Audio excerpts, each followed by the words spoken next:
Hey, everybody, I'm Pat. Let's do this.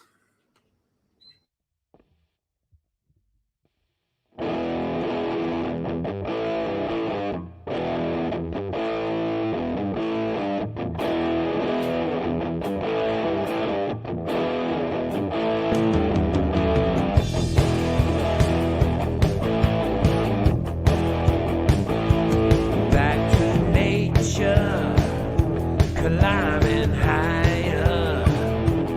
Woods are thick, hiking alone. Hear a tree crack, loud as gunfire.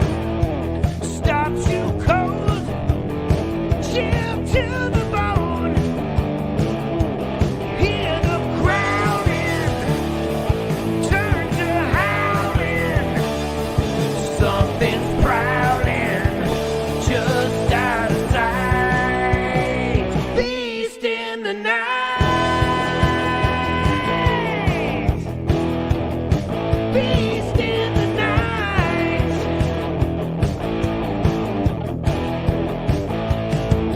The forest has fallen silent. The mountain's dark. The moon is full.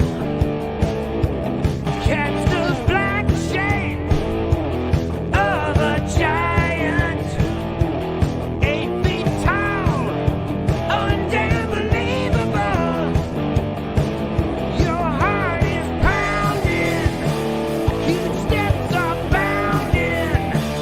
Your hope is drowning in the fading light. Beast in the night.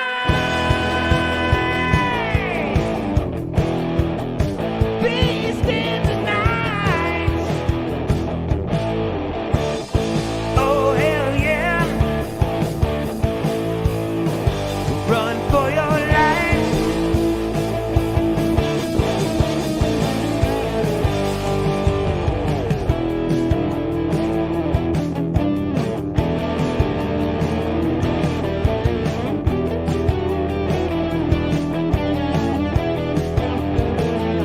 Step it up.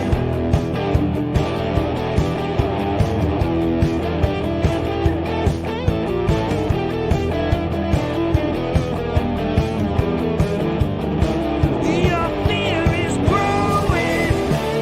Red eyes are glowing. You might die knowing those folk were right. Beast in the night.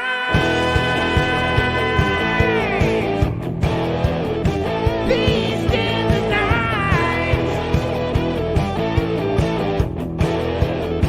Beast in the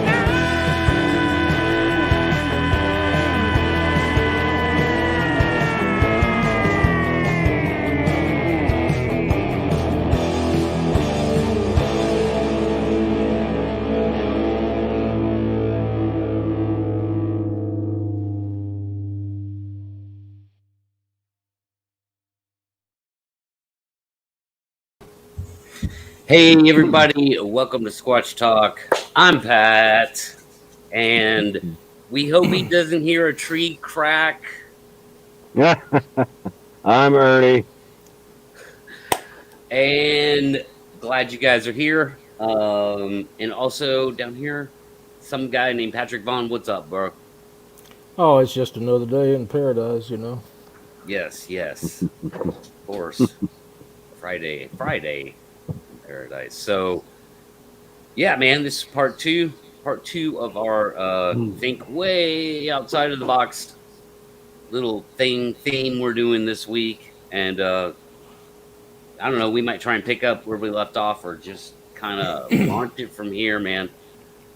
Welcome to the show. And yeah, by the way, Ernie wrote that song you just heard, Beast in the Night. But I inspired the title, so I get what, 5 points, 5%. Something like that. We'll have to look at the contract again. Mhm. I lived that song a few times. Well, you can listen to it anytime you want on Ernie's YouTube channel. Yeah, and I've got to get some of this music mastered. Not to get off the subject of Sasquatch, but that's why it's a little rough sounding on the small speakers. But hopefully soon, yeah, I can have that available for download and stuff once it gets mastered. But yeah, it's just kind of a fun thing that you suggested the title, and I already had the music in my head, and it just eventually went into it. So there you have it. So thanks, Yeah, bro. yeah. My favorite part of that song is "You Might Die Knowing Those Folks Were Right," and then just Yep. the ha ha ha ha ha. Yeah. That's my favorite part of the song. Yeah. Me too. Anyway, Yeah, it's cringeworthy, I'll tell you. yeah, Patrick's been there, sort of. Yeah, he's been there, close to it at Well, least. I'd really love to hear those because, like I said, I haven't had the opportunity to know much about your background, Patrick, and but I just have heard you, a few times recently, kind of referring to how long you've had an interest in it, and I'd love to hear about your encounters. But if you guys want to pick up the discussion from where it was before, what was it? We were talking you guys were talking everything from You said they were undiscovered. drones. No, I didn't We, mean a minute ago. I meant when you guys the were last doing show. that show Mm. about thinking outside the box, everything from drones to mirror boxes and stuff. Yeah. And I think those are the kind of ideas also. Yeah, I mean, and the Velociraptor thing. I mean, Absolutely. that was kind of cool. Dude, I thought it was very cool, and I thought that would really freak something. That would Hey. freak anything out, probably. Well, that gave me an idea about maybe a stuffed coyote, or something along those lines, or if you could make something that was a what do they call them anyway? It's a predator. Decoy, a decoy. Yeah. Well, it's a cornerstone predator. Anyway, of the ecosystem. Oh, shit. And cameras in it. And you may be able to. Just, I mean, yeah. Am I freezing up? No, it's my internet. So if I have to back out of the show, that might happen. So, Okay. Well, Patrick, I've thought, I've racked my brain about this, and I've thought exactly about what you're saying, but I've thought even further. I admit that I'm so selfish in my interest in this, and my desire to see it established. And if it exists, I want to see it with my eyes. I want to see the world accepting it with my eyes before I die. I just Well, selfishly hope for that to happen. And in that quest, if I had the opportunity and knew where they were, and if I thought that I could bait them or habituate them with food, I'd poison them. If that was my goal, I would go. I've thought that far ahead of like, well, if they don't exist, then how can you say what's ethical and what's not ethical in the pursuit of proving something that everyone else says isn't out there? yeah. So then why not get them full of Xanax where they don't even, or alcohol, and won't even know what the hell's going on, and just disguise it somehow. Grind up Xanax, put it in a peanut butter jar. If they really are gifting and habituating around certain folks, then I say, if that's the goal, is to prove it, and if a body, obviously we can't chase them through the woods, so I'm just trying to think outside the box, you know. Well, As unethical as that sounds, I've yeah. considered could that be done, you know. Well, wow. the people, the ones that know me know I've probably considered contingency plans all along those lines. I couldn't poison one. I couldn't do it. I would never want to kill one. What my goal would be to do is to dart one. You know, you see them dart these animals, and Yeah. and take every kind of sample they could take out of it. They have big animal vets, and they get in there and they're monitoring the its heart rate and everything, and they're taking stool samples, semen samples, saliva samples.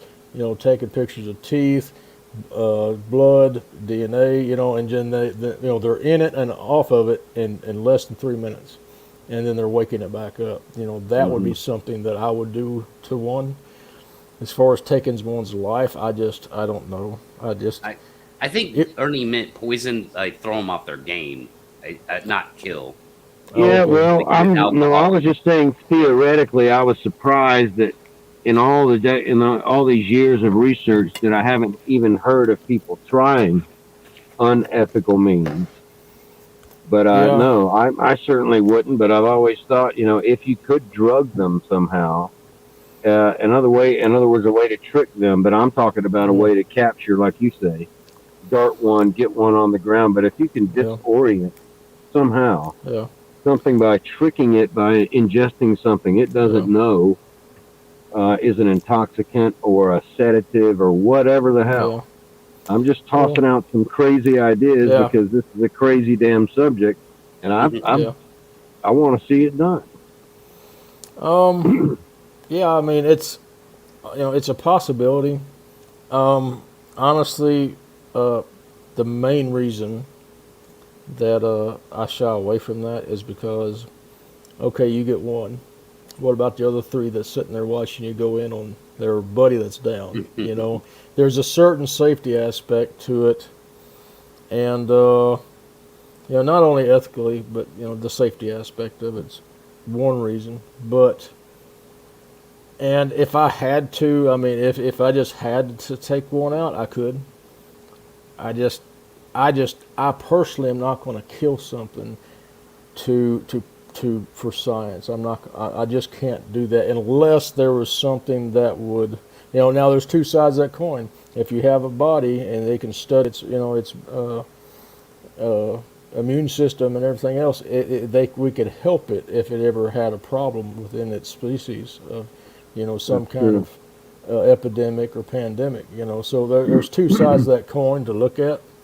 You know, that side of the coin that, you know, that would be a way that I would consider doing so. But you're still talking months of work. You know, Yeah. I mean, I would have to have, I'd have to be off work for a couple of months and be focused on that only just to make that happen. It's that hard to get that next, you know, get that close within that range of them. You know, because they see you a lot further off than you see them. They Yeah. see you, smell you, you know, quarter mile, that's it. Quarter mile is as close as I get to them without them knowing I'm there. You know, within a quarter mile, they're yelling at me, the ones that I know, you know. So, And by the way, just so the viewers know, Doug will be here tonight. There's just a little bit of a delay, is all, and that's just the way it kind of worked out. But Doug will be showing up at some point here, um, uh, not too long. Um, uh, and yeah, man, and mostly, you know, I think most of the sort of ideas for thinking outside of the box pretty much focus around observation more than yeah. anything. Yeah. Well, Um, there's nothing wrong with being aggressive with this with the you know, with trying to get what we need to get. It's just I've been working hard on unmanned experiments, you know, so that if I can get compelling information, then maybe I could get, you know, I've been looking for the solution to how do you get up on them, you know, because I've Hmm. worked my way through them for days, and finally, you know, have the ones that I know turn around and say, "What's up?" And you get a fleeting glimpse of them, 2 or 3 seconds at a time, and they circle you, and then they're gone. How do you get away from that? How do you get, you know, real observation instead of fleeting glimpses? yeah. Hmm. You know, so if I could get science, so if I get someone on board with a dart team, because it's going to take a team approach. You're not doing it by yourself. There's no way in the world I'll be able to go out there and dart one. You're going to have big animal vets. You're going to have biologists. You're going to have primatologists. You know, Oh, you're going to have a team put together for that. And if I can get compelling evidence, then perhaps a team can be put together. Mhm. I agree, and that's the only way it's going to happen. Yeah, it's one step leads to the next for sure. Mhm. Yeah. Compelling visual evidence, or I would say even conclusive, Yeah. which I think is a goal that can be achieved. I believe, and that word's subjective, I guess. Conclusive, is subjective, but Well, it just shows the power of how easy it would be to convince somebody, hey, you're looking at actual observation of the Sasquatch. And the longer and more yeah. repeatable of that observation, people are going to start getting interested, dude, that are going to take it serious no matter how kooky the Bigfoot world is. You know? Yeah. Well, I I prefer to use really in my own study. I call it the reality of the situation because people's perceptions can be this side or that side, but the reality of the situation doesn't change. It just is what it is.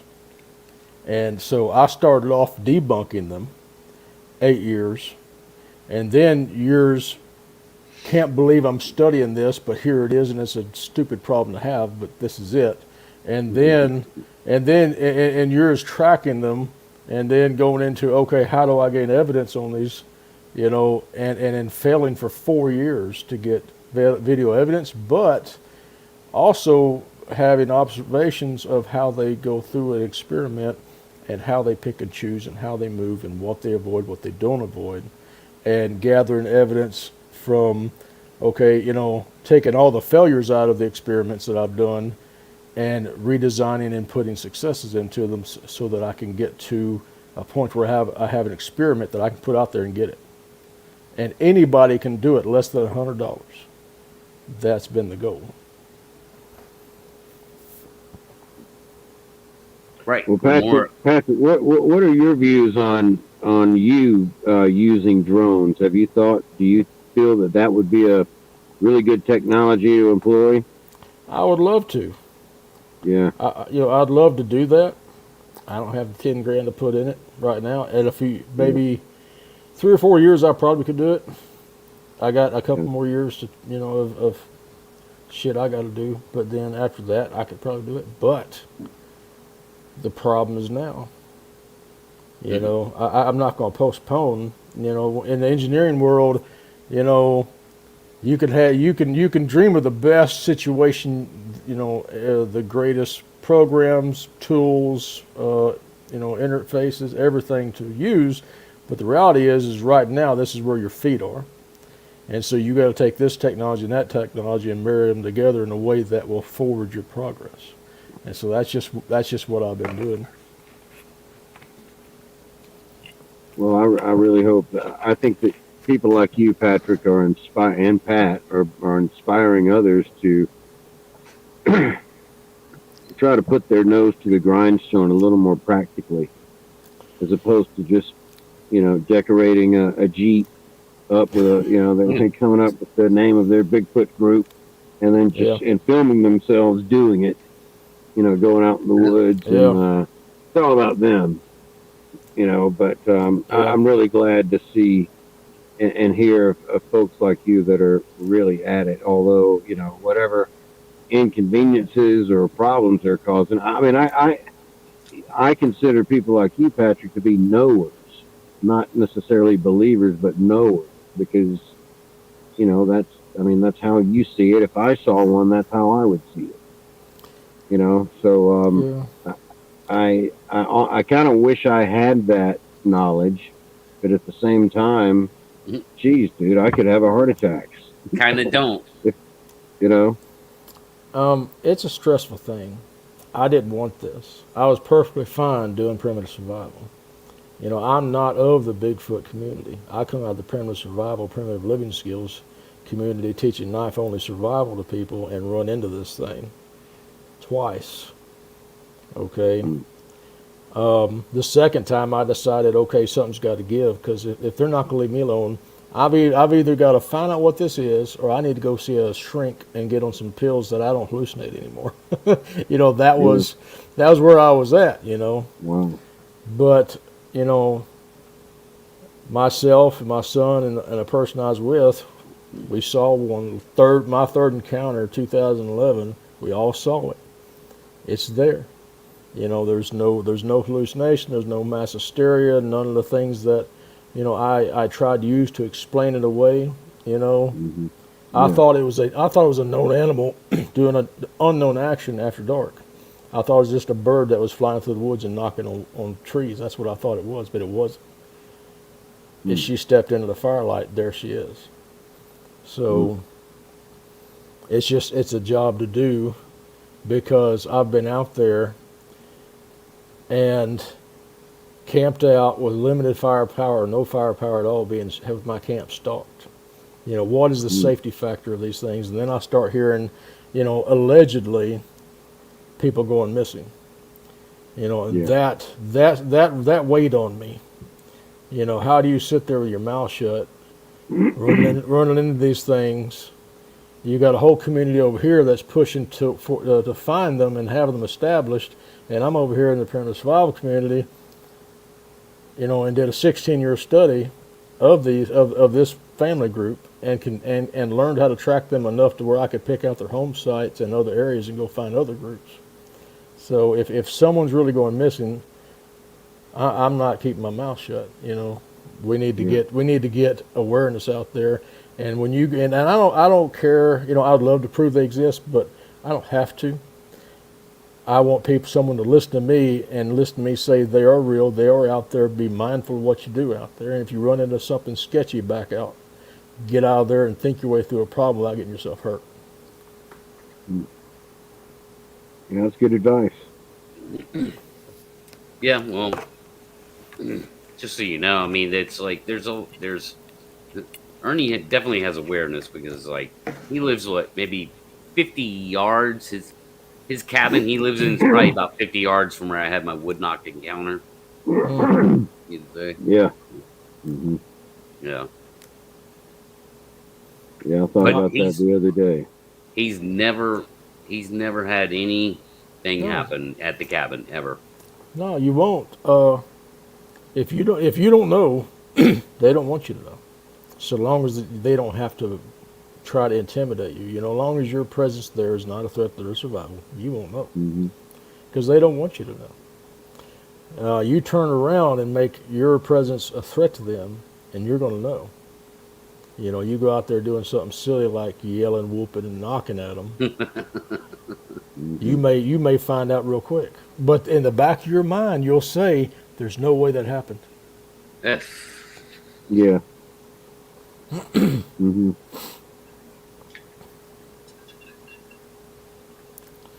Oh. Yeah. There are some. Is there just one trail camera around there, Ernie, or are there several? Well, I really don't know right now. Excuse me. There may still be a few, but I'm really not sure. Yeah. We've seen trail cameras around there. We didn't put them out there. Well, it was a neighbor who had permission from the property owner to come in here and deer hunt, so he came in and put a few cameras up here and there. I'm only aware of where one is or was. But again, it's who's to say, if that person did wind up capturing a Sasquatch picture on this property, would they tell anybody or not? Yeah. So. Yeah. They probably would. Yeah. They probably wouldn't even capture things. Yeah. What? They probably wouldn't even capture. That's not. It doesn't seem to be a thing for whatever reason, right? Trail cameras are abundant, and pictures of Sasquatch on them are, in my opinion, zero. Zero. Someone asked, and again, it was a logical fallacy. With all these cameras out there, if there was a Sasquatch that was real, all these cameras, one would walk into it. Okay, that was a perplexing situation that they framed there. You know, because I know they're there, and I also know these trail cams are there, and that has been the driving force for the last 4 years, really, for me, of how come that is a true statement, even though it doesn't cover the surface of it really. Okay, how they detect our technology out there. And I've done experiments with technology hanging out and blaring right there in front of them, and have hidden technology, camouflaged, unscented, up in a tree, and they'll walk right by what's obvious and go tap on the hidden technology. Just pick it out 20 yards away from the experiment. Just walk up there and go tap tap. How do they do that? And so they pick out our technology. They know it's there, and I've been experimenting with that on how they do that. Is it sight? Is it smell? Do they hear something going off? Is it, what is it? Because what I had out there didn't have IR on it. It was just a recorder. But yet they walked out in the dark, pitch black, and the recorder was in a plexiglass cigarette case that's waterproof, and there's a microphone hanging out the bottom of it. And he walks up and taps on that microphone. He didn't tap anywhere. He just tapped on the microphone, tap, tap. Knew exactly where it was, hidden camouflage. And so that quest has taken me into, I believe, they sense EMF.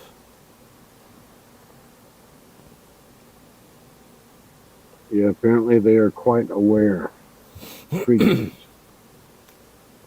They'd have to be. Yeah, exactly. I mean, yeah, at this point, they're there, they're out there. It's you have to start conceding some things, and and I mean, the proof's in the pudding, dude. And again, the 54 years since the Patterson-Gimlin film, nothing's been produced as visual evidence better than that. So there's something going on here. But yeah, I'm going to bring in Doug. Doug's here. All right. So, ladies and gentlemen, welcome to the show. Doug Hajicek, how you doing, buddy? Good. How are you? I'm fine. And with us tonight is Ernie Betts and Patrick Vaugn. And so we're just, we're discussing the sort of the ways to capture visuals on Sasquatch, and the thinking outside of the box theme. Yep. It's been the theme this week. That's what I think about every day. Yes. Well, nice to meet you, Doug. But I think about that every day also. It can drive me crazy sometimes. Exactly. Yep. And I haven't seen you in a while, Arnie. Yeah, I think it's been a while, if we were ever on the same podcast. So, yeah, I mean, it's the ultimate challenge. It really is, because if we could go out and get footage on a regular basis, it wouldn't even be a mystery. That's right. It'd be a bear. Yeah, it'd just be another animal. Yeah, a cardinal. But, yeah, for some reason, we just keep getting defeated. And some of it's really interesting timing issues that happen. You'd be changing your memory card on your camera, and there comes one, ping. It's almost bizarre. Yeah, the timing thing, I've heard that a lot, actually, or it's something where somebody forgot something, or they had something on them and they didn't even have the presence of mind to go to it, because I mean, they're looking at this thing it just stops people dead in their tracks. Mm-hmm. Yeah, Chris Murphy, I don't know if you know, Chris is out of Canada. He writes the Sasquatch Canadian newsletter that comes out once a month, Bits and Pieces. And I was telling him, I'm like, really, we're at a bigger disadvantage nowadays with cell phones in everybody's pocket than we were with the rare Springwine camera, because at least the Springwine camera was, bam, you just push the button, you're done. There was no setup. Now with a cell phone, you got to open it, you turn it on, Yeah. scroll to your camera, which can take quite a long time in the daylight, especially in the daytime. Hit that and then pick video, photo, Yeah. blah, blah, blah. And then other pop-ups might come up. And I mean, you might be a half a minute or even a full minute before you're ready to shoot. And then the lenses are so wide angle that if that thing is 20 yards away, you're going to get a dot. It's not going to get anything. So in some ways, we're at a worse disadvantage. And yet I hear that all the time, people using that against me. Why are you interested? Everybody's got a cell phone in their pocket. Well, okay. I just explained, what I tell them. Yeah, that's it's fallacious.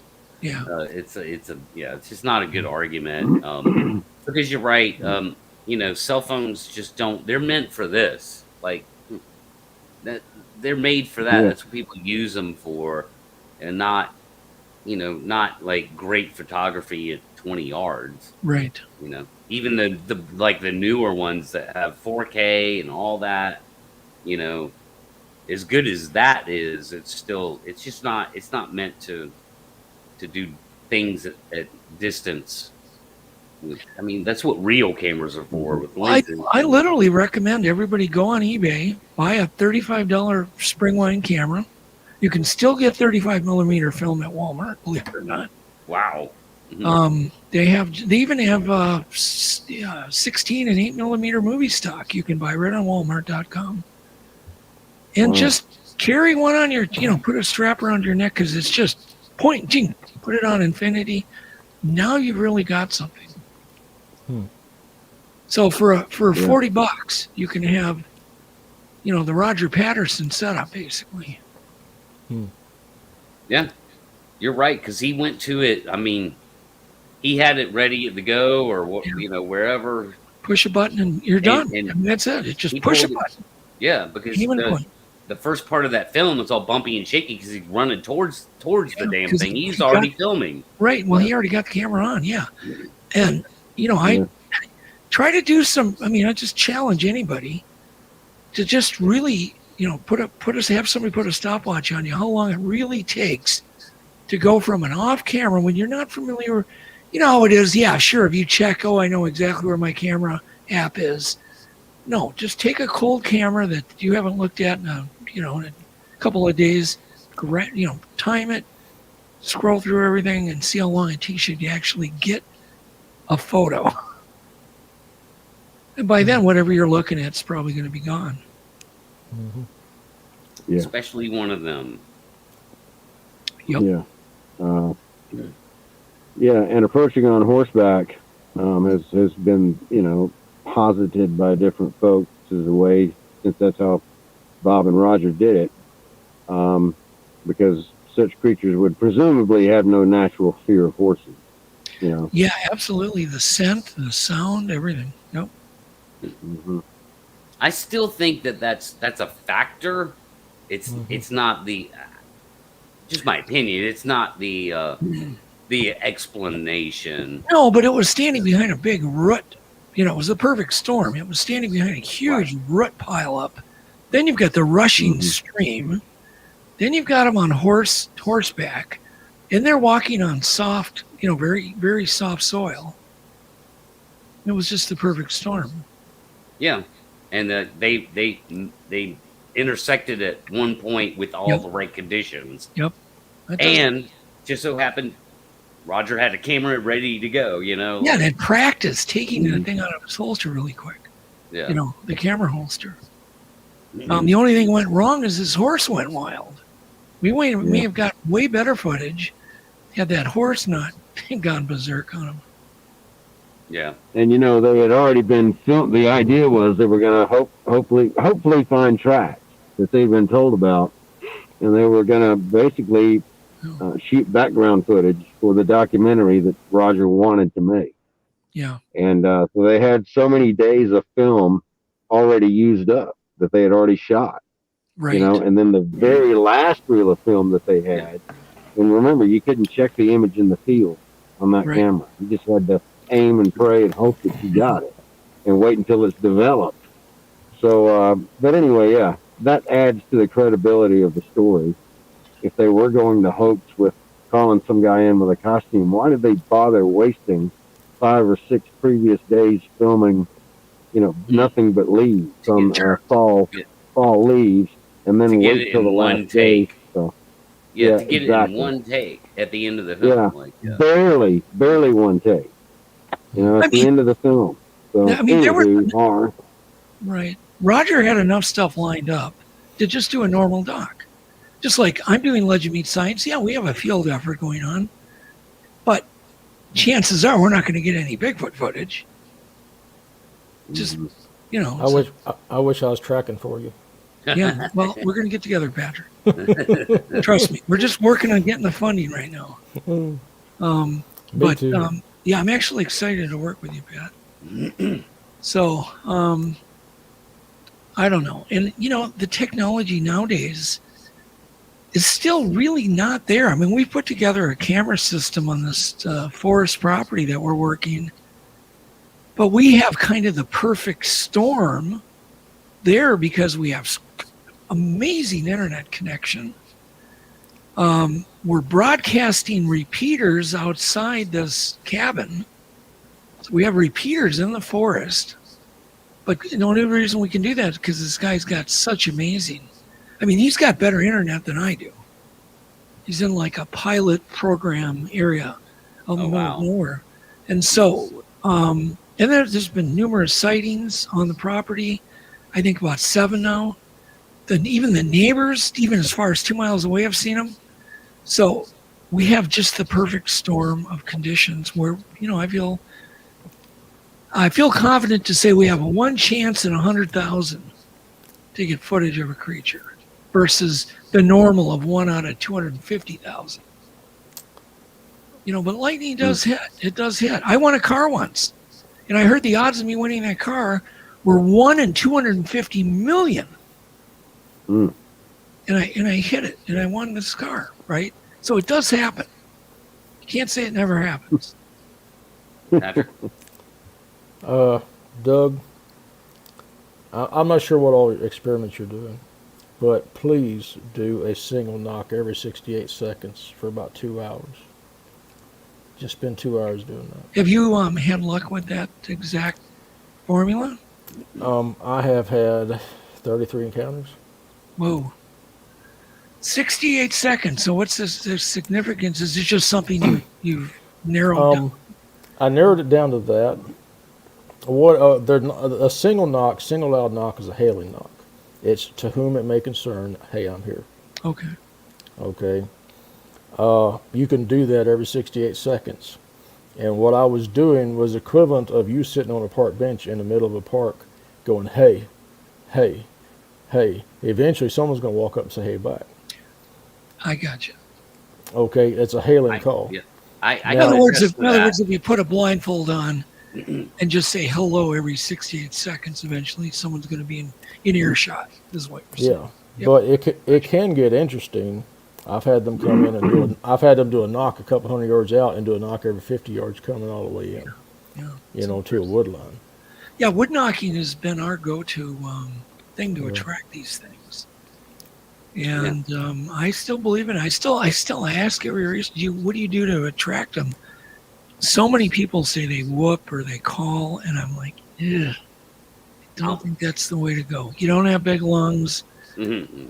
Yeah, I mean, right down to the math and the tonal structure of the real calls that I've looked at under a spectrograph don't match at even close. I don't think you're going to fool anything with a whoop or a call. I just don't. Yeah. I'll tell you this, Doug. I'll never do it again. A whoop or a call? No, a wood knock. Oh, a wood knock. Why? What happened? Well, the first time I ever did it, and I was kind of goofing around. Look, I don't want to get into the whole story. I was camping. I was goofing around. I decided I was going to be silly and start banging on a tree. Ha ha ha. And then as soon as I got my tent, something out there in a remote sort of part of the woods started banging on a tree, and I had to deal with that for the next 30 minutes. and I didn't like it. It I just didn't like it. freaked you out. Yeah. Yeah, I didn't like it. Like I was like, oh, what the hell did I just do? Like, what is happening? Seems to make them territorial. Is that the same experience you've had, Patrick? It can be, yes. I studied. It's gonna sound crazy. It just is. But I studied knock until I learned what they use it and why they use it, and the 1, 2, 3s of knock. Okay. You have a single hailing knock, which is a loud knock to whom it may concern. When it knocks back, if you notice, and I don't know if you've noticed this, when it's coming in, there'll be a loud knock out there, and as it comes in, it'll soften its blow. Okay, that's a respectful communication. You don't yell in someone's face, and it's not going to do a loud knock in yours, having a respectful communication. Now, if it comes in, it does one loud knock right there in your face, that is a response to your, hey, I'm here. It's telling you, hey, I'm here, and your presence is not required. Okay? So that can turn into that's a territorial communication in a knock. 2 knocks is, hey, I'm here, and so should you be. So. And what would be the warning knock? Because I've heard 1 knock is no doubt a warning. Where we're coming, out of a small stream. 3 knocks is a warning. Well, we only heard 1. We were pulling out of a stream one time, and there was a 1 knock right next to us. But I think it was to let the others to know that we were coming out into the main, into the main lake. It's it's the way I interpreted it. I may be completely wrong, obviously. Well, it may in your area it could change in geographical areas. You're a long ways from there. That's true. So in my areas, what I'm discussing, in your area, it may be a little different. Right. There's no blanket statement on these guys, and there's never a never, and there's never an always with them, and you know that. Yep, absolutely. So, but I know in Arkansas, Oklahoma, Texas, and Louisiana, 1 is, hey, I'm here. 2 is, I'm here, and so should you be. Right. And 3 is danger warning, get out of the area. And I've heard them use all 3 of those knocks within 5 knocks. 5 communications, all 3 of those were used. Yep. But It's still, though, funny. I think most people are still looking now to the new, the cellular game trail cameras that are coming out with the SIMS card in them. Like the Cuddleback or the Browning's got one. But that's still not, it's just going to kind of send you a still photo or a little movie. But it's not like live monitoring, still a long ways from live monitoring. And you still have to have a cell phone, or basically internet to use them. Mm. And So that seems to be the best. Is that when you were talking about that property? Yeah. With the good Wi-Fi and 7 sightings and all that, is that where you're trying to do the remote? Well, we do constant monitoring, right. Yeah. For instance, I can show you. I can pull it up right now. All of the cameras. Okay, so I don't know if you can see this. Let me show you. Get the cell phone back up to the. So. Oh, hold on, let me make you solo. So sorry. So I'm monitoring all these right now. Right now, okay, Right. that is live monitoring. That's live, yeah. Yep. Wow. Okay.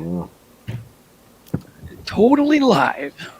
and all is right, that now- with Wi-Fi or I'm sorry, Patrick. Say that again. is that with Wi-Fi or cellular? No, it's actual Wi-Fi. Wi-Fi. Yep. Internet, Wi-Fi. Yep. Yeah. Cellular data. I mean, you wouldn't be able to. You'd maybe get 1 still photo out every so many seconds. With cell data, but no, with Wi-Fi, I've got 15 frames a second coming out. Just pretty damn good. It's high def too. Yeah.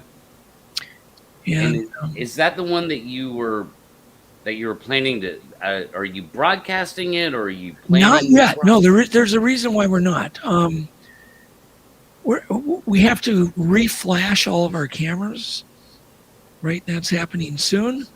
And then we can go live once the problem is we're going to lose a lot of our artificial intelligence, which has been a big help so far because we're not going to have eyes on these cameras 24 hours a day. So we need the events to be recorded, but yet we don't want every bug to set an event off.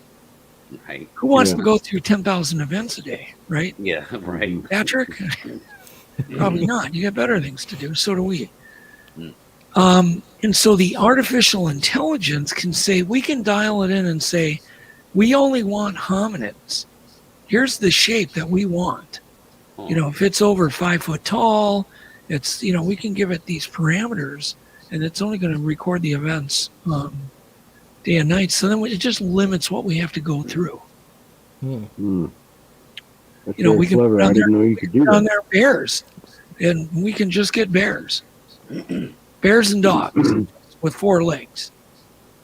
Yeah. And Yeah.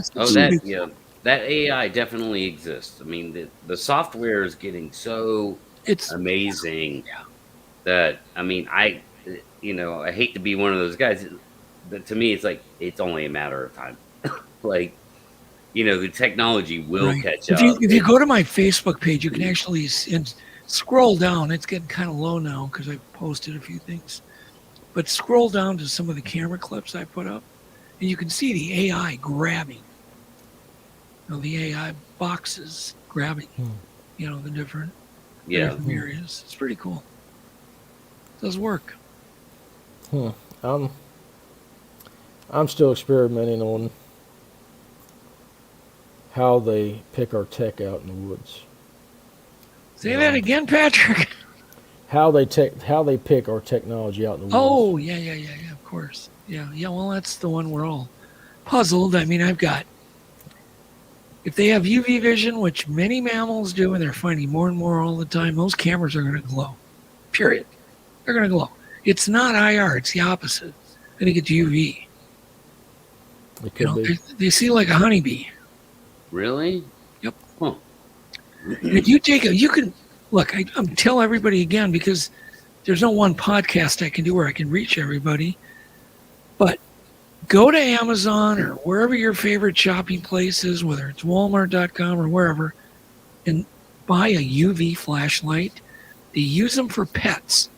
And the reason they use them, if you have a pet, a UV flashlight's super, super handy because you can take it in your basement or your bathroom or your living room and you can find the urine wherever they've had an accident. And I don't care if they had an accident 10 years ago. You're going to see it. Right. So it's kind of like a black light. Yes, it is a black light. UV It is a light black is a light. black light. Yes, I mean it's a form of a. Who was talking about black lights not too long ago? Yep. Well, you know that, Pat. We're old enough probably to remember having blacklight posters in our bedrooms. Yes, and the black light to shine on it to make it cool, you know. Yep. Yeah, absolutely. Well, I had a okay. black Well, you light. remember those? You remember your blacklight posters? That's what the forest looks like to a Bigfoot, in theory. That means, okay, if a toad hops by, you know, toads, they piss every 5 seconds. If you eat toads, you're going to be able to see piss everywhere. You're going to be able to follow it. Right? And as urine gets older, it does fade. So fresh urine is going to glow like a son of a gun. So you're just going to be able to see, oh, there's the trail. Oh, there's the rodent I'm going to eat. There's the toad I'm going to pop. You know, nature's nachos. Yeah. Wow. You're also going to be able to find mammals because mammals mark their territory constantly. You know, whether it's a fox or a skunk, you know, these things have been known and reported to eat all these. Rodents, foxes, skunks, I mean, possums. And I'll tell you, we all have to pee, Pat. And, you know, some of us pee more. Some animals pee more than others. But literally that urine's going to give you away. Then it rains, washes it away. Just think of an eraser. It rains, the forest is fresh now, ready for new sign, right? I also think Bigfoots, and I've noticed this, they're really active after a rain. super active. Like they just seems to be like they're not even around when it's raining or even drizzling. The minute that drizzle ends, they are out and about. Well, that would be like if you took an Etch-a-Sketch and you erased the photo. Now you've got to start fresh. Now any animal that urinates, bam, you're on it. Or a toad or a snake or a frog or whatever. You know, I would imagine they're extremely omnivorous. They would almost have to be, yeah. Yeah, and that's, you know, Yeah, those you are might just go. things to think about. But I'm going to tell you, a game trail camera, it glows. You know, the white passive sensor, that plastic even glows. So I recommend everybody get a UV flashlight, take it out in the woods next time, and have fun and realize you got a whole new world opening up to you with a UV flashlight. Well, see, Yeah, that's a great way, Patrick, for you to test your experiments that you're doing. Yeah. Is if you had a UV flashlight, you set it up and look at it and see if it glows, and you might find something out. Yeah. Well, the other unique thing, guys. Okay, because you think, oh, an animal would have to evolve to have UV vision. No, it's the opposite. An animal's going to have to evolve to filter out UV vision. Right. So if there's people right now, they're taking their lenses out because we have a filter in the back of our, or on the lens. Like if you get a cataract and you get a certain type of cataract surgery, they have to remove your UV lenses. So you now have UV vision. There's people walking around right now that have had cataract surgeries with UV vision. So it's something removed, not something gained. So the fact that they recently, for instance, 5 years back, they discovered caribou have UV vision. They're a mammal, they're a North American mammal, and they also migrated over the land bridge. Okay, they just never developed the filter. So it's not a big stretch to think a Bigfoot wouldn't have that, would have that filter. I would think it would be a huge advantage to not have it, especially a nocturnal animal. Because Pat and Patrick and Ernie, when you put a black light over a black light poster, it works better at night, right? Yeah. Yeah. It lights up the way it's supposed to. You add a little moonlight, right? That sunlight reflected off the moon. Yeah. And man, you're in a fairyland. Yeah. well, that's why I'm going the direction I'm going with my next experiment. The coyote den experiment failed only in that it could dodge the sensor when the ours went off. Can you explain that experiment, Patrick? The coyote den? Yeah. I went into an embankment. I packed in a small camp shovel and I dug into an embankment, Right. 3 feet. And in the back of that, I set a motion IR camera. And I unscented everything, and then I put coyote urine in it, and coyote urine on a stub out in front of the den hole that I dug, and I killed my way back out of the experiment with spray. Okay. I went in there tracking and tracked two sets of 5-toe and heel tracks, 14 and 16-inch tracks come in. And one of them stood out away from the experiment in front of the hole, trying to look into it. Another one came up the side of the wood line, grabbed a tree and leaned into the hole. And when the camera went off, I got about this much of what was darting back out in front of the hole. Now that's the closest I've got. That's a failure, but they did not sense the camera there. They didn't see it there. They didn't sense it there. They actually stuck their head in the hole. So that is a success in itself. Yeah, but I thought you said it was a failure. That doesn't sound like a failure to me. Well, it was a failure to capture what I wanted to capture at the time. Something more conclusive. Yeah. Right. I learned. Now I still learned from it. It was a success in a learning experiment, learning sense. So my next, which is driving my next experiment coming up here towards the middle of October, what I'm doing is I'm taking a paint can, and I have a camera and a periscope that I am attaching the periscope to the camera where it comes up, and I'm setting it down in a paint can and sealing it completely sealed, and I'm burying the whole thing in the ground except for what that periscope has, and I'm going to have a piece of driftwood carved out where it's glued on top of that periscope. Okay. So you're gonna. So basically, you're using a 45-degree mirror in the periscope to get you up and over. Yep. And I've actually seen or heard. I don't know if the footage is real, but footage I find very interesting that they used mirrors, 45-degree mirrors, filming through the mirrors, which is the same thing as a periscope.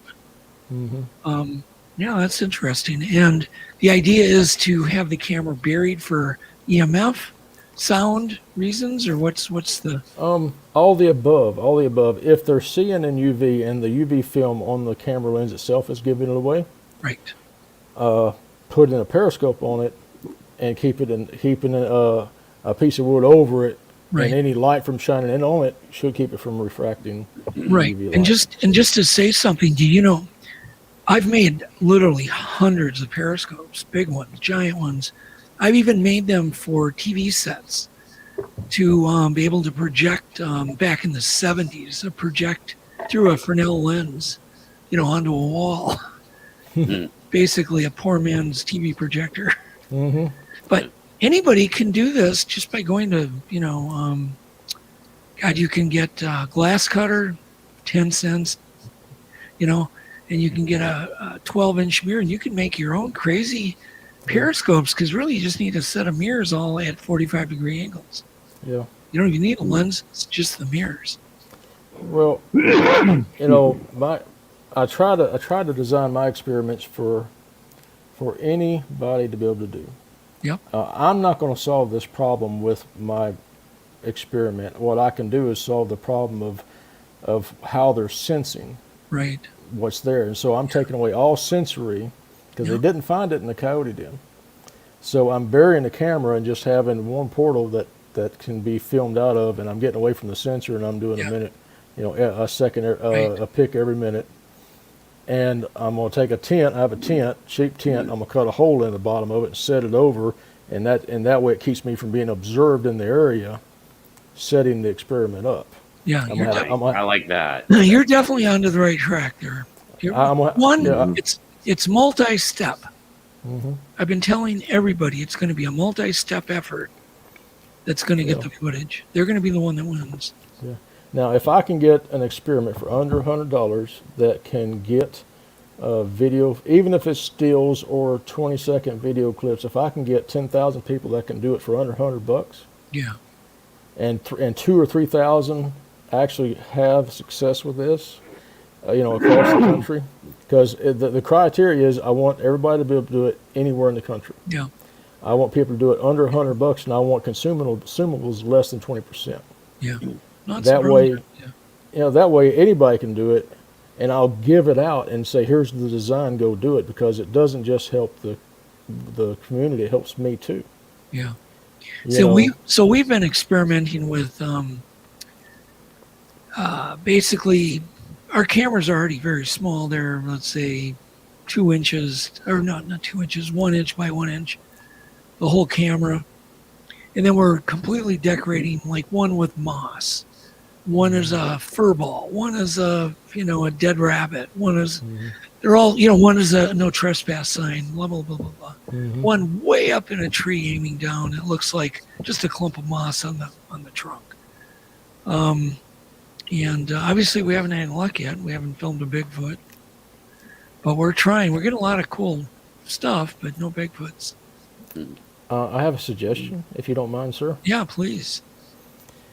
Get you some roasted pork ribs, no seasoning, just roasted over a fire, and hang them in a tree out there. If there's one out there, and he doesn't sense your cameras there, he's gonna love that. Yeah.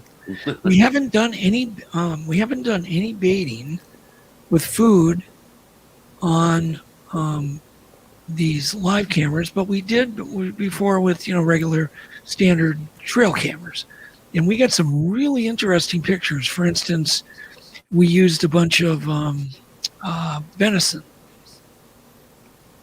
freshly cut venison draped over. All the venison was gone overnight, and we got some really interesting, where you see the fur, the hair on one side of the lens, and then all the venison's gone. Mm-hmm. Was it a bear? I don't know. A very damaged venison. Well, a bear would definitely wound up eating it, a lot of it there, probably, because they can't pick it up with their thumbs and walk home with it. Yeah. So, you think we would have got video if it would have been a bear? Yes. But my question is, did any giant squid show up? No giant squid. Could have been, though. That'd be a long tentacle, huh? Lightning strikes twice for Doug if that happens. Yeah, that would be weird. Sky squid. We'd have a whole new species. Otherwise known as something I talk about all the time, the flying spaghetti monster. See, I told you it's real. Yeah, could be too. Yeah, we've recorded some weird stuff, but usually, like there was one I saw the other day. All of a sudden, I see this like a round ball, just a ball, and it shoots away from the camera, hits a tree, and the tree just shudders. The whole tree just goes, brrr. And that was it. I mean, there was nothing. You could not see anything hit the tree, but all the branches moved. Really? And I thought, what in the world? I kept studying. Finally, I saw the little eye of a flying squirrel. And so a flying squirrel had leaped from our camera direct to the tree and immediately went to the other side of the trunk. Because I just caught his eye. And, so it's just interesting. It's I'm glad you figured out what it was instead of flying orbs are there. Yeah. That is interesting. Hey, Doug, I was curious. Are you familiar with? Well, he popped away too. Looks like. Yeah, I'm not Are sure. You there, Doug? Yeah, I'm here. Yeah, go ahead. Go ahead. Okay. For whatever reason, your visual went away on my phone. Yeah, because my internet. Are you familiar with Ron Moorhead's book The Quantum Bigfoot? Sure. Oh, absolutely. And I've spent time with Ron, and I've known Ron for many, many years, and certainly very familiar with his theories. Well, I have not read his book, but and again, because I haven't said it to you, I'm not really what you call a believer. I guess I'm a skeptic who I have such a deep interest in the subject and fascination by it. I've just researched the hell out of it on my own time for I don't know how long now.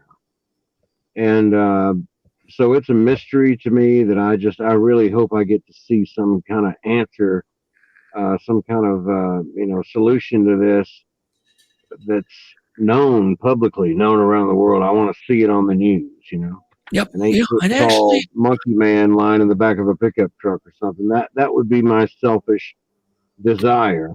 Ernie, it's going to happen. Yeah. It's going to happen. Here's how. It's going to happen because DNA technology is, even from last year, it's 10 times better. The year before that's 100 times better. The year before that is 1,000 times better. So it exponentially just keeps getting better and better. By next year, they say it'll be another 10 to 20, 30 times better than it is today. Mm-hmm. It's going to be baseline DNA, getting a baseline set. I'm hoping to accomplish that with Legend Meets Science because we're sitting on hundreds and hundreds of really, really good samples in many cases from one animal. Thank God. So we're working with universities. I'm working with some of the best DNA labs in the world. We're not going to go at this with an ego. We're just going at it with, this isn't going to be the Doug Hajicek study. I understand. It's just a study with a whole bunch of labs, and we're just going to get them the money they need. And it's not going to be dependent on one person, one lab, one lab's opinion. But we feel we have enough And the labs we've talked to feel they can do a complete baseline, which will then, at that point, we'll know what the differences are.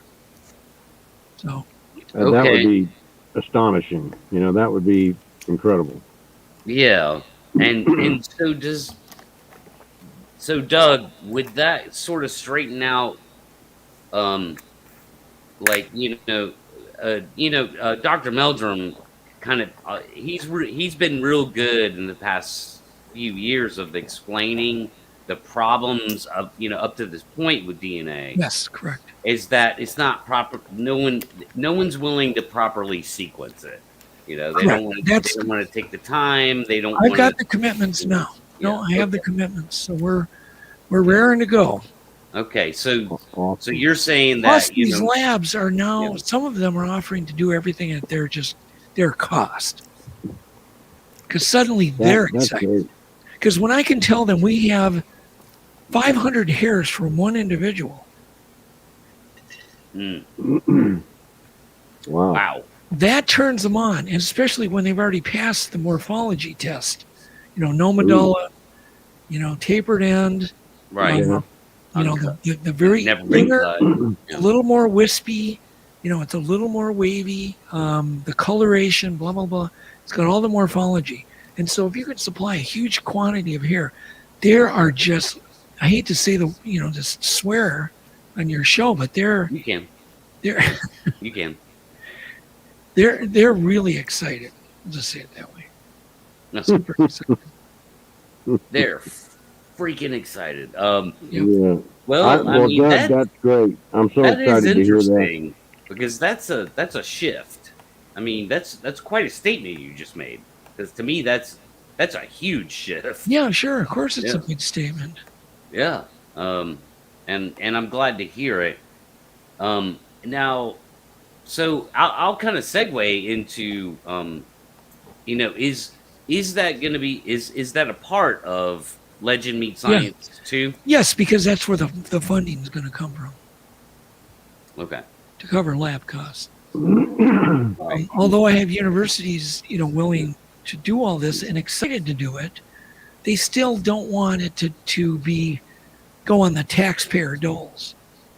It has to Right. be covered. Yep. Gotcha. So there's still costs, but far less. Yeah, I get that. Yep. Yeah. And one of the ways that we've collected here, I'm just going to say this, one of the ways, and I recommend this method to anybody, if they have a very active activity, find the nearest power line cut. If there's wooden poles in that power line cut, start looking about 8 feet up in the air, 7 feet, for big clumps of hair. Because those poles they use are very weathered.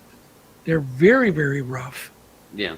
They're covered in creosote, Yeah. but they're very rough. And I think I've tried to picture a 8 foot big. I want to paint a picture for you guys. If you're 8 foot tall, 9 foot tall, and you want to scratch your back, Mhm. because you can be getting bitten by mosquitoes all day long, and you want to scrape some wood ticks off, where are you going to do that?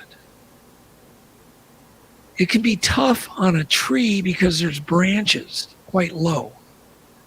But if you can go to a power line cut and there's these, Mhm. 70 foot rough, very, very rough, very sturdy, and in the middle That's of the something to woods. think about.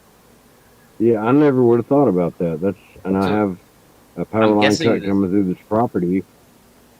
True. Go ahead, It's Pat. true. And Yeah, we not should- obviously not every Bigfoot hotspot's got a power line cut, but a lot of them do. So they do use them as corridors.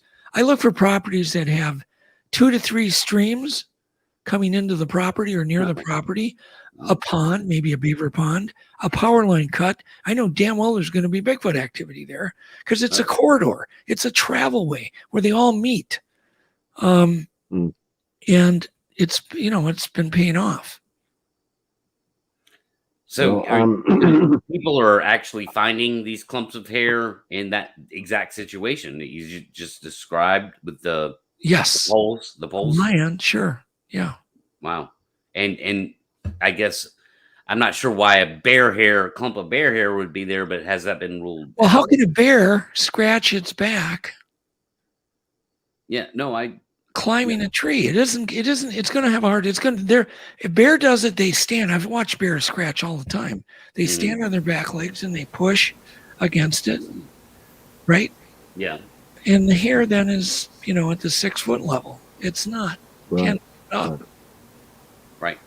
And boy, we find That's some something- amazing clumps.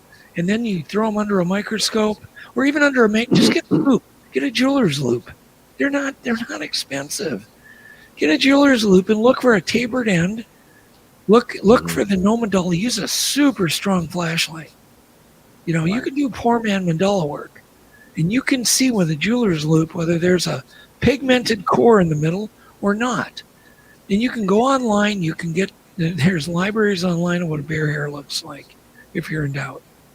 And if it matches human hair, only it's a little bit more wispy because we believe there are only 5 scales on the diameter versus a normal 6 or 7 on human hair. I've noticed for years the Bigfoot hair is more wispy. I've called it wispy. It's the opposite. A lot of people think, well, Bigfoot's going to have really coarse hair. No, it's the opposite. They have a thicker hair, but what I mean by thicker, they have more hair per square inch. And their hair is thinner and wispier. It's more flexible. And it's wavy, generally wavy. It's got a wave to it. And generally it's pretty light colored. Even if it comes from a black animal, it's very light colored because of the lack of medulla. So that's a great example, Doug, of what like boots on the ground, just sort of average people who are out there looking can do, Yes. and a way to examine it themselves. Yes. And I mean, is there any way that they could steer themselves in the wrong direction though, or do you think if everything you just said was followed properly, they would come to a conclusion one way or the other? Yeah, and you can look for this hair at night on the power line poles. You can look for it during the day. Usually, it stands out like a sore thumb, but you got to be looking up. Yeah, You but don't even look examining it, like you said, the jeweler, like you can even buy the jeweler eye to loop, yeah. Yep. And learn about hair a little bit, and it's better than putting it in an envelope and sending it to Right, Melbourne. exactly. Everybody can do their own morphology. Right. Look, it's very obvious when there's no medulla. It's just kind of a clear core, or it's very broken up. Okay. Humans, for instance, and animals have a very solid core at the middle of the hair when you shine a strong light through it. And once again, get a little piece of glass, mount some wooden blocks under it so you can shine a light underneath it. Get a strong COB flashlight, which stands for chip-on block flashlight, which you can get for $5 on Amazon. It's called chip-on block flashlight, COB, C-O-B. They're so bright, they'll blind you. It's a very flat light. Put that light under the table. Make sure the glass has been cleaned good with alcohol. Now the alcohol is allowed to evaporate. Put the hair on that, shine a light, get a jeweler's loop, and you've got yourself a very amazing little poor man microscope. And you've probably invested, $20. Nice. And then look for the tapered end. If it has a cut end, well, it's a human hair. But if it matches, it's got a solid core and it's not the right length, then you can pretty well easily tell bear hair or deer hair. These clumps are so unique that we're finding. Yeah. First I've heard of it. There's really nowhere. There are power line cuts everywhere across North America, Canada, the South, the North, the West, everywhere. Patrick? Go ahead. Yeah, Pat. I had a question for Doug. Have you noticed anything strange about the way the light works on the hair? Does it show up great, or does the light go past through it? I mean, yeah, of course, because it acts bizarre because there's no medulla. And certainly, and I've heard all the theories about, using their weird no medulla hair for cloaking and reflections and, picking up forest colors. And sure, it would do all of that. Why wouldn't it? To a degree, it isn't going to be able to cloak like the movies, but yeah, it's going to help absorb the surrounding light around it. It's going to reflect a little green. Well, Patrick had a pretty close-up encounter that he can't explain with light and hair. Did you hear that before? Last time we talked, I think you did. I may have. The problem is with me. Yeah. Obviously, Talks to a one, lot of I'm getting older, Yeah. so I probably don't have the greatest memory. But two, I do talk to a ton of people. I mean, I spend from early morning until actually 4 a.m. every night talking to people on the phone. Because in the evenings, I'm talking to people over in England and Scotland and Europe.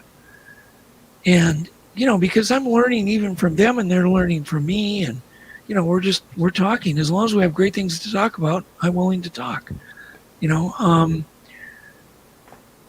it just gets nuts. And so I remember, yes, I do remember. Patrick, tell us again. Yeah, just give them the Reader's Digest of the phenomena that happened there with that. I hit one at 6 feet with a spotlight, a LED spotlight. Okay. And it did not refract light back to me except for its eyes. Except you get one word cut out, Pat. Eyes. You see his eyes. You couldn't see anything else, but it was there. And close up, just inches away from it, or well, 9 inches, right there with it with the spotlight, you could see. But okay, I got to ask you a question before I go on. Was this an IR LED or regular white LED? This is just the white phosphorus LED. Okay, just a regular. Was it a Cobb flashlight? Where the light is even, or did it have the actual little micro bulbs, like laser bulb? It's one diode putting out a bright spotlight. Okay, I know exactly. It's yeah. That's a it's basically what they call a Cree chip, CREE chip, and I know a lot about. I use them all the time for certain purposes. That light from a Cree chip will travel the farthest. The type of flashlight you used, so it has a very far beam. Can go a long ways. Yeah. Okay, so you aimed your flashlight at it. You could see its eyes reflecting, and it was out in the open. It wasn't obscured by any bushes. There was nothing in between us. And it was right there between two trees. Yeah. And I've got it in the beam of light. Okay. And its eyes are reflecting. Yeah. A gold amber color. How far away was this object? It started at 6 feet. I backed up to about 18. Okay. And when it turned its back to me, I went all the way back up to it and was shining its back. And the spotlight, it's brighter here than the rest of it is just. I got this on it, and I'm moving it, and in this part of it, I can see little, the hair. Right. And I can move all around it and find the hair, but then it took off. But it didn't actually show a color. It just showed a kind of a whitish. Yeah. Sure. So you're not saying the creature was invisible. What you're saying is you couldn't see the color of the fur. I couldn't. It didn't refract the light back to my eyes to see it until I got right up on it. Or it's just blown out, because if you take a clear hair, and mind you, they're not really hollow. They just don't have the pigment. Mm-hmm. I could see that doing that with a flashlight. That just would blow it out, basically. I just call that just blowing it out. Mm. So that doesn't surprise me at all. No, not at all. Really? Although I've never had your experience. Sometimes I wish I hadn't. But I don't see anything supernatural about your experience. No.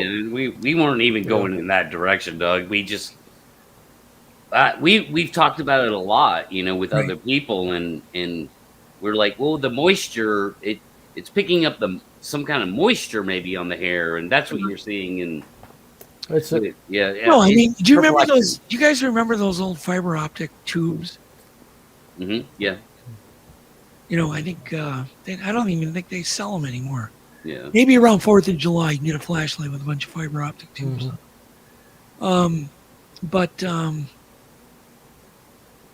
it's kind of like aiming a flashlight at the side of those, to the side of it. You know, it's just going to do a lot of absorption, and it's going to kind of, just blow out. You know, the hairs are going to glow individually. it was just a data point that I haven't had. I don't know what to do with. Yeah, well, I wouldn't do anything with it, except kind of just know that they don't have a medulla. They don't have the pigment to absorb. Yeah, I don't think I have any medulla. I'm running low. Yeah, you don't have any. You don't know. Well, gray hair does actually. It's just, but it does lose pigment. You know. But this is different. I mean, this is a totally unique hair. Very cool. It's got to have some reason for it, or it wouldn't have evolved with this unique human-like hair with no medulla. Yeah. Right. And I've often wondered, because I've read so many reports going back to, way before the internet, etc. And the way people describe seeing the fur and or seeing light shining off the fur Right. is sometimes described as part of how their image was sort of fading in and out of the eyewitness's vision and or disappearing. That's a small percentage of all reports, but Right. it's been consistent. It's been consistent over time, just like the little woo factors that we talk about or we hear about. Right. And that was why I was going to ask you earlier if you were familiar with Ron Moorhead's book. I have not read the book, and I'm doing my best as a layman to understand quantum physics on my own. And I'm having some trouble with it. But, I mean, quantum physics is so. One, the powers of observation have an effect on what you see. In other words, something else might be going on if no one's looking at it. Yes. Yeah. Extremely. But here's what's complicated. interesting. But then, when enough humans have observed it, it may change the behavior of the way those, of course, in this case, subatomic particles behave forever. That's the mind bender. Yeah, it's not well understood, actually. No, not yet. Yeah, not yet. It's not understood. However, not being able to fill in the blanks between these 2 points, but I've said it once before, even if the the answer to this mystery isn't solved until 100 years after I'm gone, I bet you, just not knowing why, but I'll bet you that part of the equation, when it is solved, will involve electromagnetic frequency. It will involve the electromagnetic spectrum of vibrational frequency. And I think it will also have something to do with the crystal content of granite. But I can get to that later, but I just wanted to put that on record again. Sure. As loopy as that sounds, I think that there's a correlation that has yet to be explained. Doesn't sound loopy. I mean, how often? I mean, they've just, fairly recently discovered that this mycelium, this fungus that grows under the soil, trees can communicate with each other from 100 miles away. It's like their internet, World Wide Web, under the forest. Justin Chernopesky just wrote me a letter that he was talking to some Salish Indians who had mentioned to him that they've known that Bigfoots use the mycelium under the forest floor for them to communicate with each other. I mean, he's hearing this story from natives. And then we're hearing stories about hunters using Vex suits to shield their electromagnetic I've seen that, and it's very impressive. Well, what It's I saw was impressive, but I don't know how real it was. you And I know, haven't heard anything about it since I saw the ad for it. But I yeah. know what you're talking about. Well, there's, Impressive. you know, I just talked to somebody here not too. I don't know who it was, but I talked to somebody who said they've had deer walk right up to them, literally right up, Yeah, yeah. wearing these Vec suits. Wow, yeah. And turkeys and everything else. There's a video of a guy trying to, give the pitch, give a sales pitch. It's an advertisement video I saw for that a few years back, and it was just mind blowing. And I haven't heard anything about it since. Yeah. So yeah. I don't know if it was really a successful thing or what. Well, But my God. I've got an interesting story to share, and I don't know because they're gonna try to repeat the experiment. Okay, so my son brought an EMF meter on his last expedition. They went way up north, had a boat into this remote area, or canoe into this remote area, and they brought an EMF meter, and they noted the amount of EMF they were getting going through towns, cities, driving, getting it near radios, everything, blah, blah, blah, blah, blah. Mm-hmm. And they get into the woods, and of course, the EMF meter is saying 0, which is what it should. Right. They did a wood knock. Within 4 seconds after the wood knock, the EMF meter pegged all the way and stayed pegged until the sun came up. Wow. Now, that experiment is completely worthless. So now he bought another one, and he's going up with 2 EMF meters.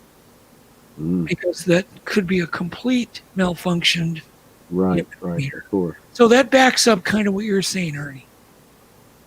Well, like I say, I don't know why or how, but given what I've heard, studied, read, listened to, not just that, what some folks refer to as the woo factor, and Pat and I have discussed, we think a lot of this could be explained biologically or scientifically. But isn't everything that happens still natural? Yeah. Just because we don't understand it doesn't mean. That's precisely what I mean. And it doesn't. Gravity is woo. It's woo. It's exactly. Well, it was woo at one point. Yeah, it's good still point. Woo. We don't really understand why gravity or how it works. We just know that it does. Patrick. Mm-hmm. Go ahead, I'm not the moderator, Pat, but I'm just seeing him wave his hand. Yeah, that's why he does it. Yeah. Well, I don't like stepping on anybody. I try to be respectful. But I have a question for Curious Cryptid, who's in chat. How's the EMF calibrated when the Earth's magnetic field? It's the Earth has its own magnetic field. All right, is it in some chamber that blocks it all out and it calibrates to 0 so that when you pull it out you read the Earth's magnetic field, or is it actually calibrated to 0 is the Earth's magnetic field? It's already calibrated. Yeah, but are you picking up is 0 the calibration for the EMF reader, and you're just picking up what's different, or is it actually in a EMF vacuum where its true 0 would be? Well, no, they got no. You get a baseline. You have this meter right now. I've got one right in my hand, right? Mm-hmm. And this is an electronic EMF meter, and it's to see whether an outlet is live. You can hold this up, and you get it starts. So right now, here, I wish I would have brought my glasses. Getting worthless with. Let me see if I get the light on this. I'll give you some numbers here. And this thing will do all sorts of different readings. They're about $30. So if I put it near my router, my Wi-Fi, it's up at. Whoop, you hear it beeping? Yeah. Oh yeah. Okay. So it's going at 0.03, pegged at 52. But when I pull it away, it goes back to 0. And I've got electronics everywhere. I got a mixing board. I got 2 monitors here, my cell phone. So these things aren't that sensitive. This is the same meter he used. You've got to get it pretty damn close to an outlet to get it to go off. Well, I asked the question because it seems like I might need to pick one up and check the Earth, the area that I'm going to put a experiment out in, Okay. and then check it after I install the experiment to see if any EMF is bleeding out. Well, let me get my camera back on. My audio was going in and out, and I was kind of worried here. Uses more bandwidth when you have the camera. Yeah. Okay, so here, That's the EMF meter. yeah, this is one I recommend. It is Okay. made by Meterk. I bought it on Amazon.com. I don't think I paid over $30 for it. Comes with a good user manual. It's very Interesting. simple. You turn the damn thing on and get it near an EMF, and it starts going. It shows you the reading. It lights up even when it hits a signal that's strong. It beeps. Yeah. You can program it to beep or be quiet. It's just simple as heck. I mean, I've got it right up to my router. And as you know, routers go into certain modes where they're projecting a lot of radiation, and other times they don't. Well, I'm going to be doing a lot of shielding with this package before I bury it. Okay. And I don't think that the Earth shields it. I think the Earth may camouflage it with its own electro EMF signal. Right. Okay. So Well, one of the things I was going to just tell everybody before we bring it, this is an EMF tester. It's an electromagnetic field. So it's testing fields. It's not just picking it up in the air. I have an acoustimeter for EMF in the air, just totally different. There I'm going to get a reading no matter what. And just turning it on in a home, you're going to get all sorts of crazy activity, and you hear it. And you see it's got a digital meter, and you hear it. That's an acoustimeter. Then they have tri-field meters, right? And those are great too. A lot of ghost hunters use tri-field meters. If you go to the Skinwalker Ranch TV show, they use tri-field meters. And there you can set it for AC, DC, static electricity. They're handy too. This is something that's not overly sensitive, which is why we're really got interested when it pegged. It pegged from night till morning. As soon as the sun came up, it went back to zero. And that's kind of crazy on a wood knock. One wood knock. One. Mm. Yep. Wow. I'm going to get one, and I'm going to repeat that. Yeah. I see. And once Yeah, there again, you we're going to, Blaine's got another one. I've got one. So actually we have three. I'm going to give them mine. They can have three. If three go crazy again, then damn well it's not, it's pretty well not equipment malfunction. Yeah, I've been running into that. I really have. I'm to the point of just putting two cameras so that if both of them fail, I know something, or if just one of them fails, I know something. Right. Yeah. Right. And I have love so that. much, Yeah. I have so much equipment, guys. I literally just pile it up now. I'm so lazy. I don't even organize it. I found I just pile it in a big giant pile. Well, I love your willingness and sort of your attention to the fact that of repeatability is no matter how compelling it is to you when it happens. Right. The repeatability thing, even if it's just twice, Right. Right. it's I think we- so much more compelling to the rest of us. Right. Right. Well, once again, Right. depending on how many people hear this, how many people other try it. If 4 other people come back to you, Pat, and go, damn, the same thing happened to me, well, we're kind of onto something maybe. Right, Yeah. that too. Or start finding clumps of hair 8 feet up of Oh, God, I would love it. I would love it if even Hydroline, one yeah. person in your audience starts doing this. I've already had a couple people say in chat that they're gonna go look because they Iron have Dog. access to it, or whatever. Yeah. Yeah. And remember, Well- on the EMF meter, if it goes, because you're going to be zero. If you're in the forest, this tester needs to be pretty close proximity, like a foot. I have to put this right up to my outlets to get it to go off. So it's already comes factory set to go off at outlets. You got to have a pretty strong field going on. Yeah. So if you're out in the forest and this thing goes crazy and starts beeping and it pegs at 93 or 100, dang, you definitely are getting some EMF. Yeah.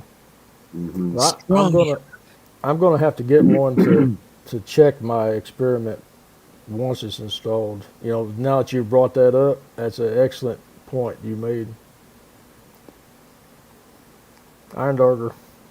She's in Alaska. She says she's doing it tonight. Right? Oh, yeah, I see something highlighted there, yeah. Yeah. She said, I'm doing it tonight, right down the road from the cabin, plus hunting season, so win-win. That's exactly what we want to hear, and that's There you what go. we need. Look, if we could all stick together and start, like, for a month, everybody does the same damn experiment, it'd be so cool. Iron Darter has some really cool encounters up there in Alaska. Is there any one clearinghouse that everybody goes to? I don't think there is. It'd be really cool if there was one website just for science that every single person went to in the community to pick up the latest experiment of the month. That'd be great. There you That go. is a good idea. It is. Yeah, I Because mean, that's all we would need Yeah. is about a month. Because if you get, you can get 5,000 people doing the same experiment, you're going to get some damn good results, better than any scientist could ever do. I've been shooting for that for years now. Well, You know, we should talk about getting a website up with the experiment of the month and see Yeah. if we can literally get the word out and get every researcher to go on there and keep, everything affordable. I mean, there's nothing I've mentioned that's not within everybody's reach. yeah. $30 is $30. Yeah. I mean, I think I paid that for McDonald's the other night for a couple of people. Things are getting real out there for inflation.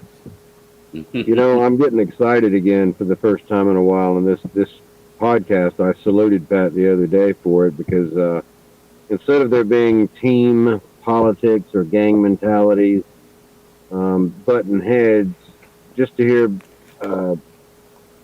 reasonable free thinkers and with a humble enough approach to want to share ideas and maybe communicate ideas to other folks that can implement them better than you can. Who knows? Yeah. Oh, God. Because with me, I don't care how it's solved. I don't care who it is or who they are. I want to see it. I want it done. I want it over. I don't enjoy the mystery at all. Yeah. You're like me, or you just want knowledge. You just want the damn data, the knowledge. I want to damn know. I want to know, man. Yeah, I don't care where It drives me crazy. Drives me crazy sometimes. I don't discriminate on any stories, anything. To me, they're all valuable. Everything, people just generally, as a general rule, nobody makes anything up. As a general rule, I think 99%. General rule, you're right. You're right. 99% of the people tell it what they believe. It's also interesting for any naysayer skeptics to realize that there are no other legends of other types of monsters that have persisted for thousands of years. Yeah. There is no legend of witches flying on brooms going through the woods. Well, There are no legends of giant lizard people living in the woods. There are no legends of ghosts in the woods. God damn it! But there is a legend of Bigfoot, and people, and every single bit of evidence, physical and anecdotal, historical, cultural, every single thing points to there being a species, an actual species in existence to explain the mystery. Gets fueled. That's what every single thing points to. It's constantly fueled. I tell that to scientists I talk to every week. This is not going away, guys. This is fueled every week, probably by possibly as many as thousands of sightings per week that don't get reported. But it ain't going away. There has to be. There has to be.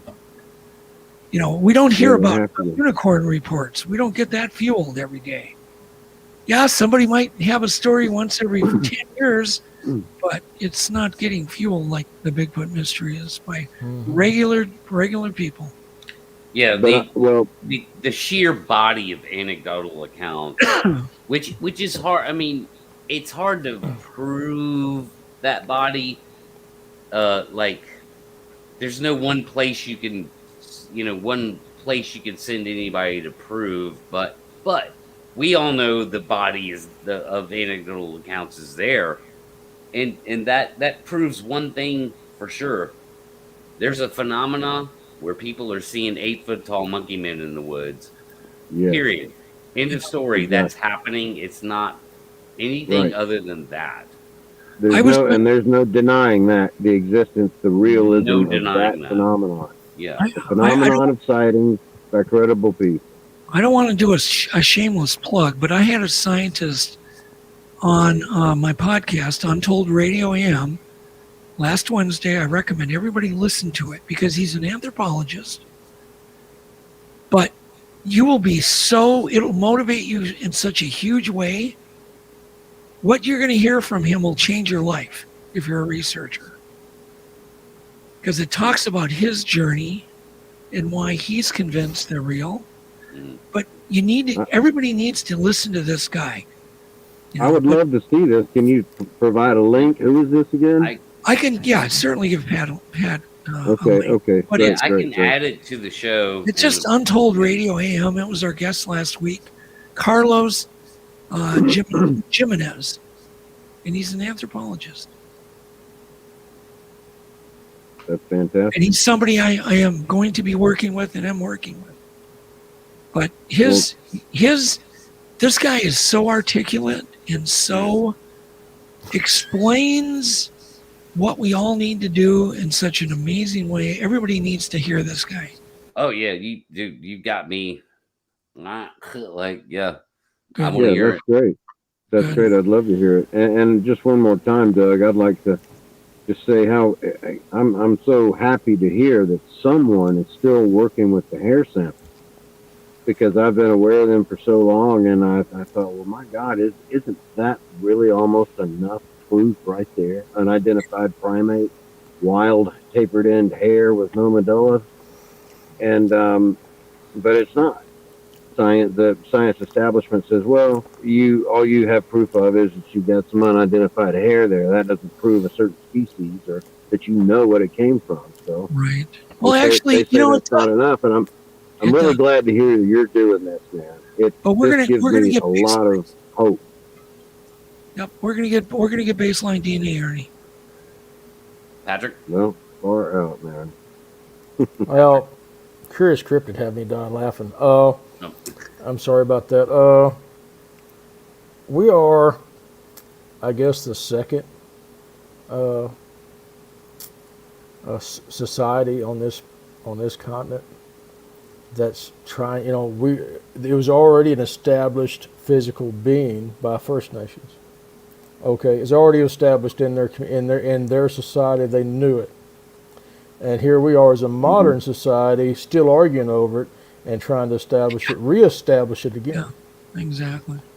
Okay, that's the way I see it, and I've seen them. I've looked them in the eye. I know what's there, and it is kind of fun to hear about proof. That's why I talk to the reality of the situation that's there, because perception of proof is here on this side and here on this side, but the reality of the situation doesn't change. Right. The reality of what's out there is what's out there, however you perceive it.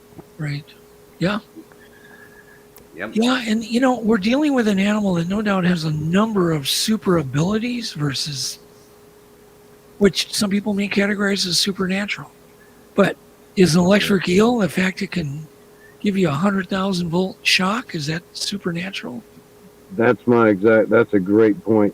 That's a great analogy or comparative analogy to make right there. It is. And the octopus. I just Oh, go yeah. straight to the octopus. That's a great. That's absolutely true. I mean, they have chromatophores, so they have basically a television set. Mm-hmm. They have an early LED. One of our LED. It's more sophisticated than an LED plasma set on their skin, and they're controlling not only the colors but the texture. So it's a 3D television. And that's just a mollusk in the bottom of the ocean. Mm-hmm. And Wow. Yeah. you know, You hit the nail on the head right there, Doug. yeah. Wow. So, would it shock me to have a mammal that's got a few extra abilities? Not at all, especially if it's needed to have those to live. Because think about it. How Right. long, Patrick, you're a survivalist and you're trained in primitive ways, and you'd probably have a pretty good chance at surviving, but not if you break a bone or, something bad happens to you, fall off a cliff and get injured, and you get infected with some kind of crap. You're probably not going to live too long. These things have figured out how to survive out in the wilderness with nothing. No tools, nothing. No fire, no heat. We don't get tool use. Listen to my podcast because we do talk about that, and this anthropologist does. But basically, yeah, they've been seen with sticks, and they've thrown rocks, but that's it. They don't change the stick. They just break the stick. They don't sharpen it. They don't grind it. Right. Yeah. Right. They throw a rock, but they don't necessarily chisel it into a certain shape. They just grab a rock and throw it at you. But how long could a human? I'd be dead. God knows, it'd be pretty damn quick. How long could we survive out there? So what they do is absolutely, we need to take our hats off to these things more. And what would they need? And and did we have those abilities at one point when we were living, pretty much naked out in the forest? No telling, man. There's no telling, and it's such a fascinating topic, and I'm just grateful to have heard the opinions of some of the folks that come on this show, and I can't get over how happy I am to hear there is an ongoing study about the hair sample. I think that's been our best evidence from the beginning. But for some reason, most Bigfooters didn't seem to even be aware of the hair that had been collected by Henner Fehrenbach and John Mayachinsky starting in the early 70s. And since then, and that was impressive results that they got then. But since then, I just have not heard any other folks that were working on hair samples. So that's fantastic.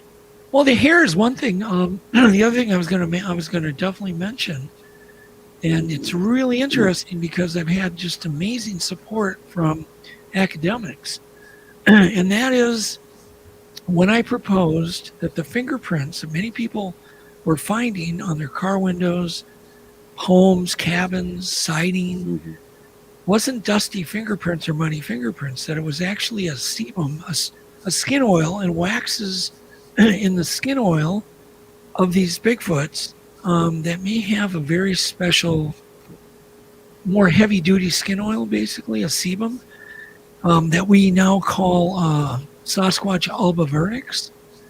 And that's based on the babies are born with this thick wax coating when they're born that protects them in the womb. It's very similar to that. They leave this very detailed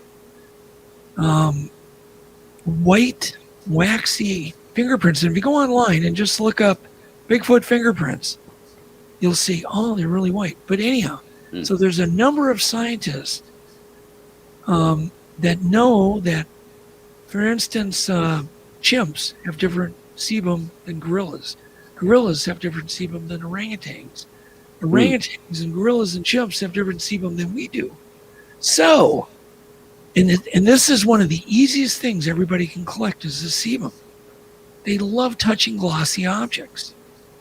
If they're really shiny and glossy, but not too scary, they're going to touch it. If you're in a hot spot area and you have a gifting area, for instance, leave something that's like a piece of, I wouldn't recommend clear glass because it can start the forest on fire.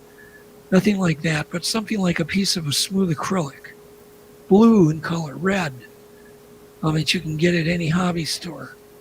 And when they touch it, they're going to leave a waxy, detailed, huge, whitish colored, whitish gray fingerprint. Don't touch it. Grab it. Photograph the hell out of it. Then you can then at that point you can either take a swab and get a good swab for DNA. It's going to have a ton of skin cells for really good nuclear DNA, and we're going to be able to analyze the sebum. Because what in the hell would be, for instance, let's say it does match gorilla. What is gorilla sebum showing up all over North America for? Mm-hmm.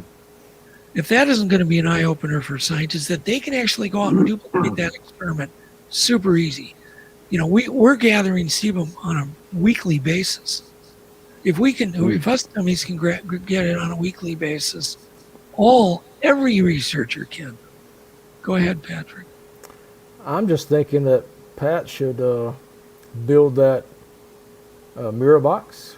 Yes, so I proposed this, Doug, on Tuesday when we kind of kicked off the idea, like my serious idea, boots on the ground, remote, like unmanned, is that you build a mirror box and pack it full of camera gear, and that in the hopes that they would be attracted to their own reflection in a way they're really not used to, that perfect reflection, you know.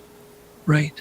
And it'll do this. It'll just walk up to it and like literally in real time stick its head like that, you know. And I mean, bam, there you go. There's your footage. Well, if everybody goes to, yeah, it's a good idea. We've experimented with mirrors a little bit, and by the way, you can get unbreakable mirrors. They're unbreakable. They're used. I don't know what industry, but I've gotten them right at the hardware store. I can't remember for what industry they're used for, but they're flexible plastic. But everything we put out in mirrors has been destroyed in glass, and I have yet to not a glass mirror. Yeah, Curious Cryptid. He knows what it's called. I can't remember the terminology, but yeah, Well, you're familiar with it as well.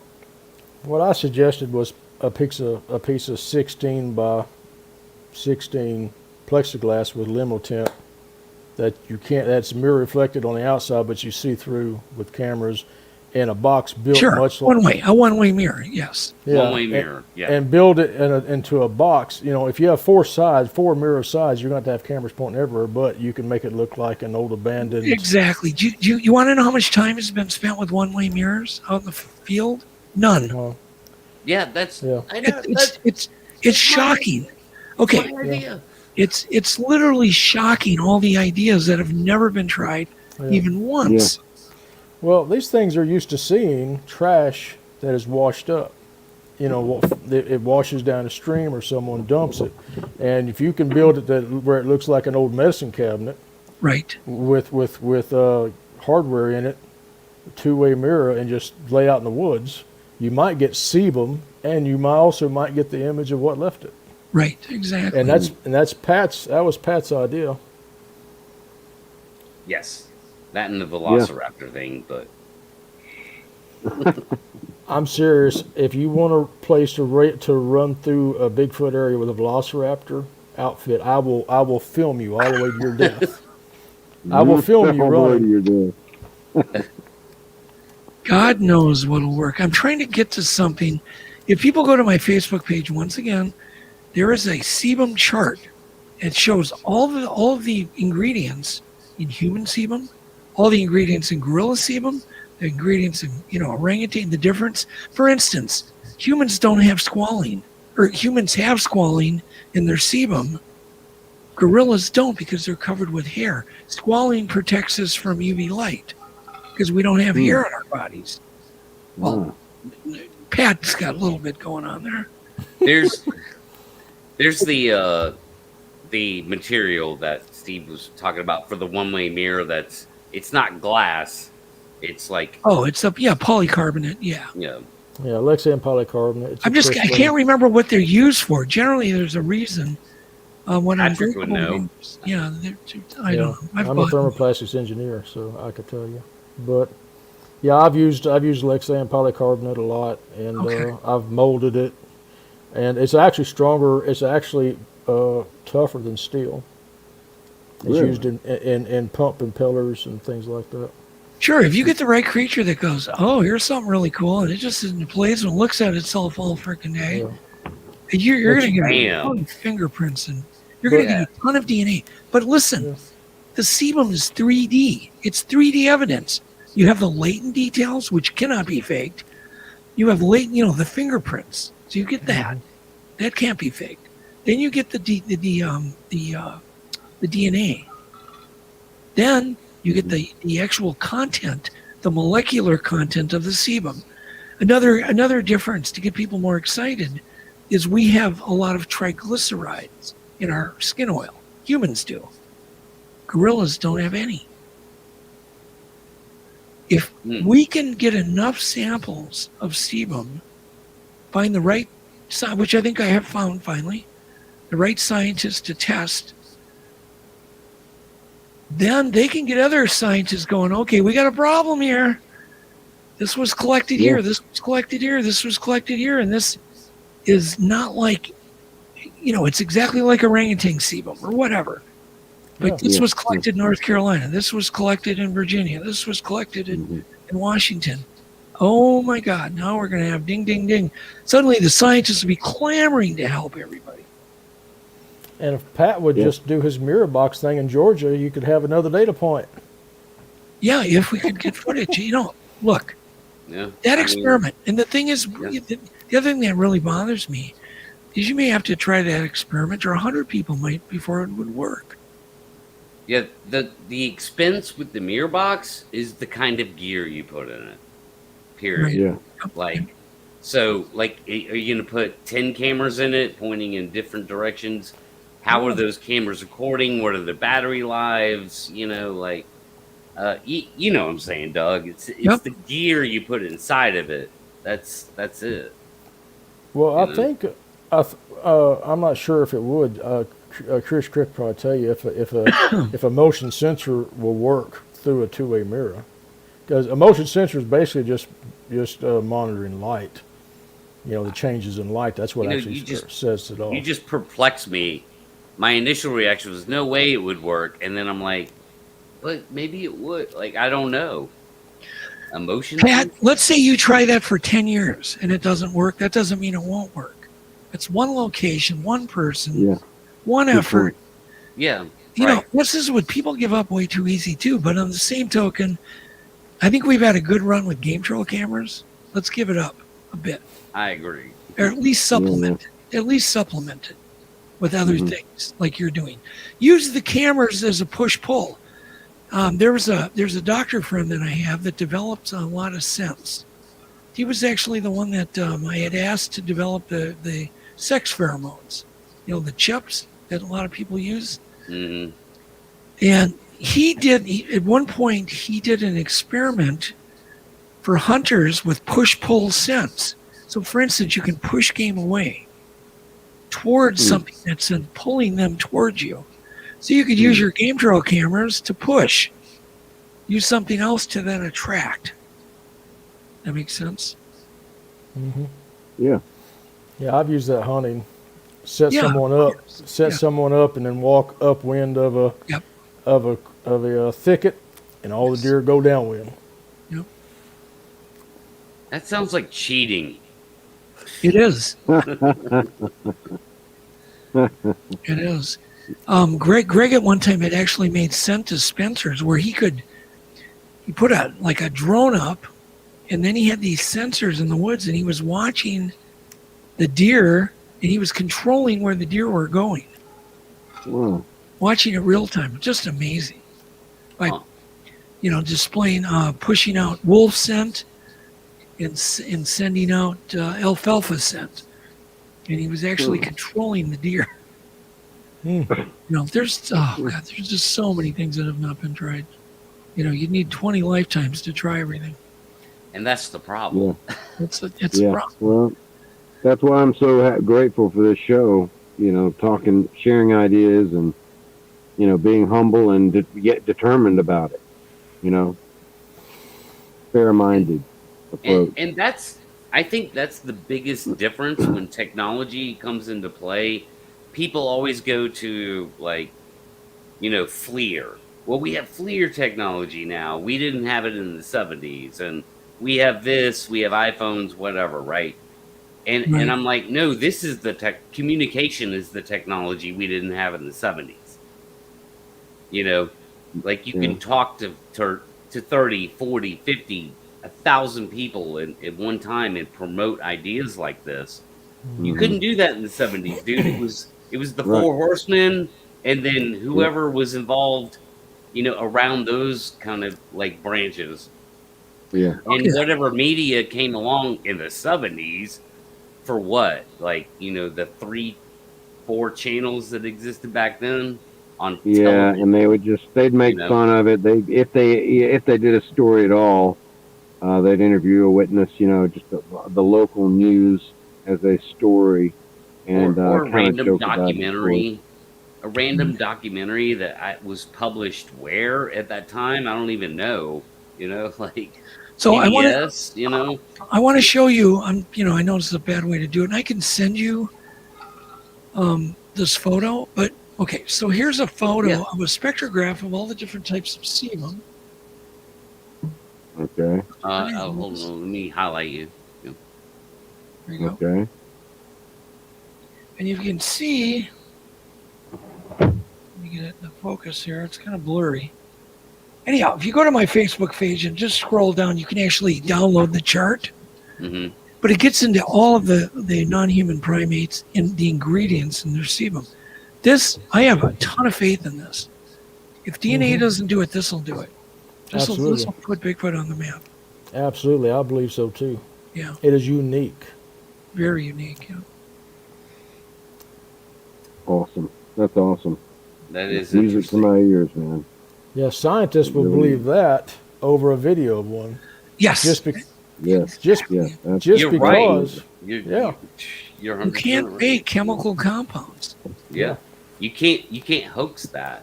No, no. You can't CGI that. You can't Photoshop that, man.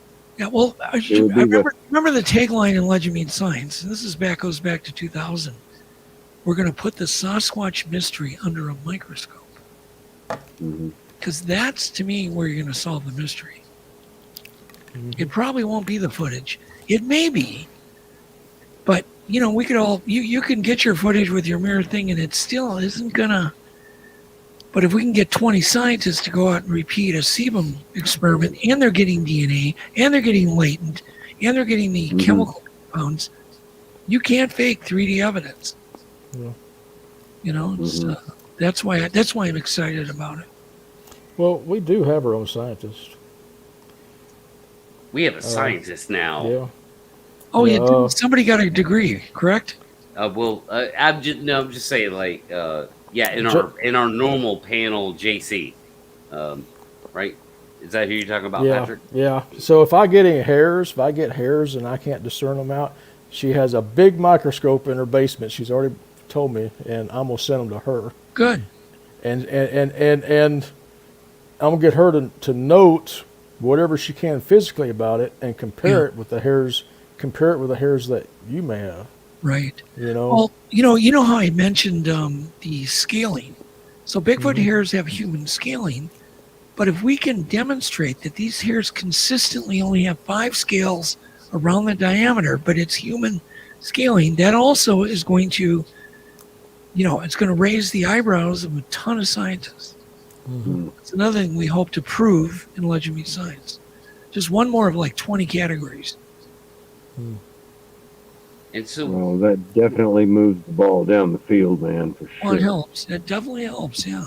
where are we at with that? Like, if you don't mind me asking, like, where are you at now with Legend Meets Science Part 2? Well, we're filming, Okay. but for scientific tests, Mm-hmm. bucks, big money. Right. So we're going to be kicking off a fundraiser. So we'll never be able to finish it without funding. We can, like most documentaries, we can go out and film a lot of pretty stuff, and we can talk into a microphone. Right. And we can philosophize and we can do all that stuff No, and make no. a really cool film. But this film needs to change the whole mystery. And that's going to take money. So we're going to kick off a fundraiser on Kickstarter here very soon. And we're hoping, we Great. really think that we're going to get a lot of support and the money's going to go direct to the labs. We're going to hopefully make the best documentary on the topic that will ever be made in history. And Awesome. I'm talking about not only will it be the best one that's ever been made, it'll be the best one that ever will be made. Ever. Right. 'Cause it'll be the Excellent, one- man. Yeah, it'll be the one that'll Excellent. change everything. Yep. So that's our lofty goals, but I think we can meet them. Yeah. Are you including the sebum in this? Yes, oh, absolutely.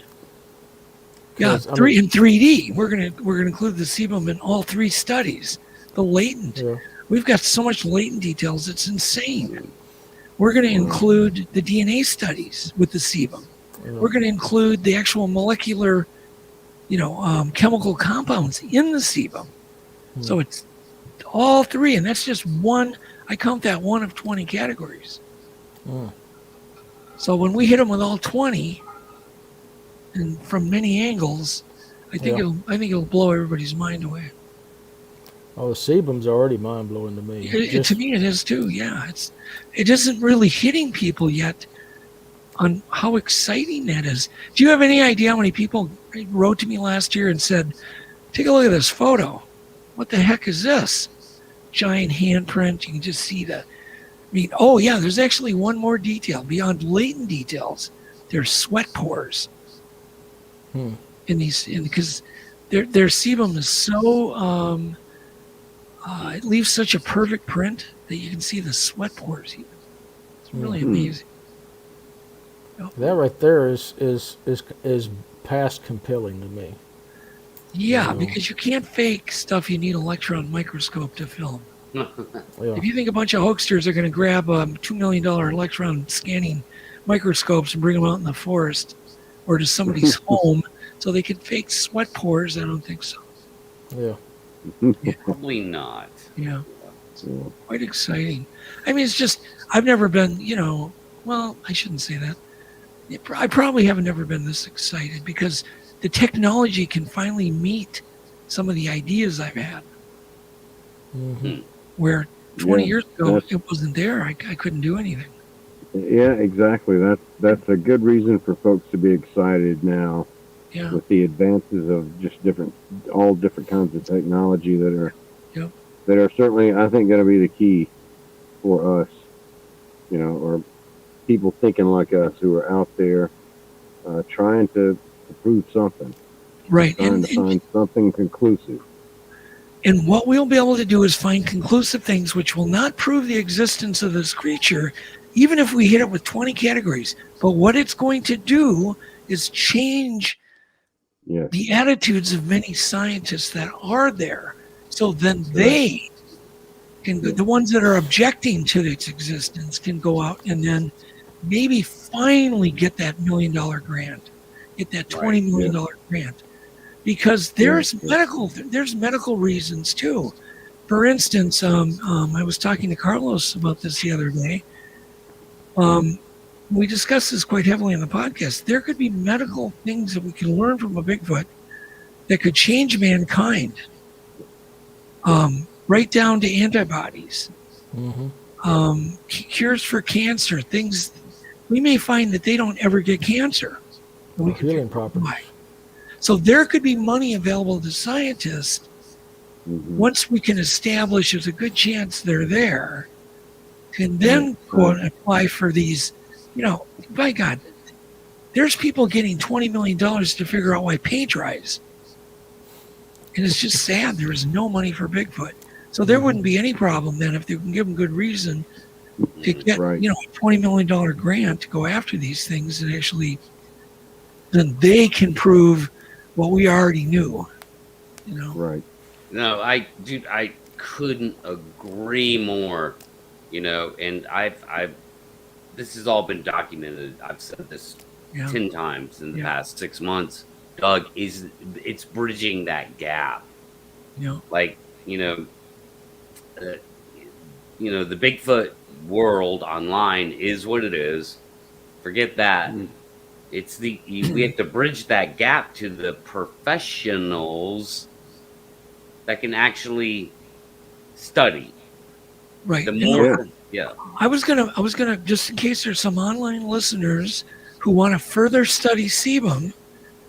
The actual scientific name for it is yes, sebum is proper, but it's SSL, surface skin lipids, Okay. or skin surface lipids. I don't know which one, but that's one of the things you can look up. Literally, I encourage everybody to start reading scientific papers on it. It's all available. Yeah. I mean, again, back to the, opening things up, that different way of thinking, not just walking around the woods with your GoPro and all that stuff or that's all whatever. good, but yeah, it doesn't bring anything forward. No, they defeat that. They've proven themselves to defeat that technique, I think, or techniques like it. Yeah.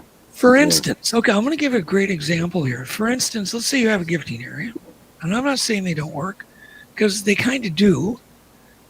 And let's say you don't have a camera on it. Okay, fine. Okay, at least put a piece of that, the barbed Velcro on something, because all of a sudden you're going to go, holy crap, I got 5 hairs on here.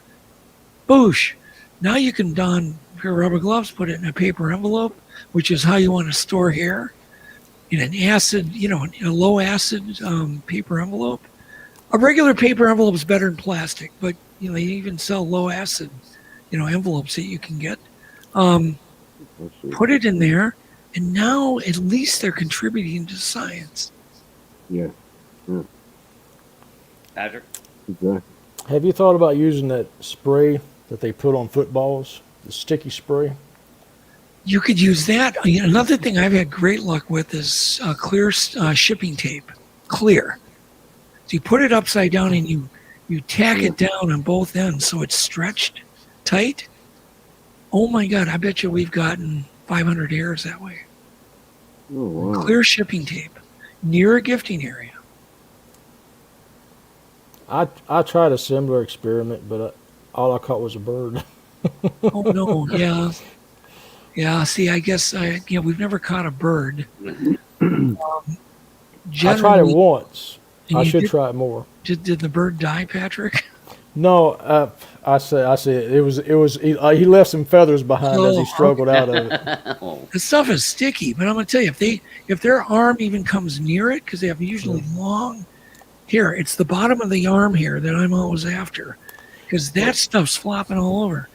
And so if you can get that tape there, and we've also gotten some excellent fingerprints in sebum samples on the shipping tape. Well, what I did is I tracked the area out, and I found 2 trackways, and right at dark I wrapped the clear shipping tape across the trail so they might walk into it at night. Okay. And they saw it in the dead night, pitch black. They saw the tape and dodged it. No, I like to put it. I put it down on a like a power line cut is a great gifting table. By the way, power line cut transformer. Yeah. Great area. We're near where you're finding hair. Put some shipping tape on there and put a couple of objects, whatever. Yeah. And you'll be surprised. That's an excellent idea. One experiment I had an idea was a 5-gallon bucket with a small hole cut in the top with pears in it, and then that sticky spray around the hole, so that when they reach in, that sticky spray might collect hair. Yep. Gotcha. But an unintrusive. It's an unintrusive experiment. Yes, you can put, for instance, zip ties on a handle of a bucket. Some zip ties, just actually zip them, but leave them a little loose. Those snag hair. Zip ties, clear shipping tape, Velcro, not the furry part, but the hook and barb. And I'm talking industrial type 3M stuff that you get that's really, really, really good.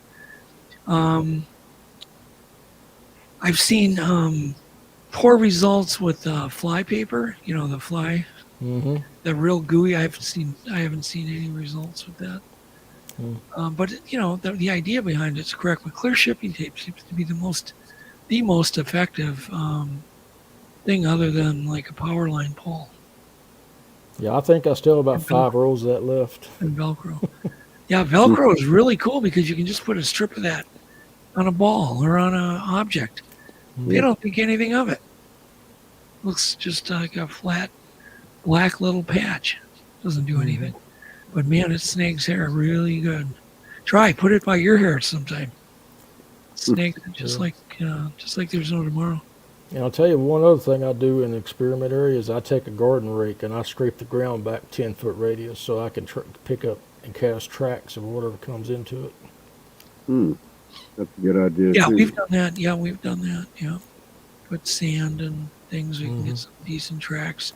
Or use sandy areas, but you know, I'm pretty sure that they avoid making tracks if they can. You know, not always, but I think there's a portion of them that are track-wise. They know they're leaving tracks. I mean, cougars do. There's other animals that, you know, avoid leaving tracks. The big males watch their tracks closely. Yeah, the big males, the alpha wolves. Yeah, the females and the little ones, it's like they don't pay attention much. That's interesting. But the big males are extremely hard to track. I'll find 500 female and juvenile tracks to 2 grown male tracks. You know, they're in the thickest part of everything, walking through the thickest part of what they can find. Super interesting.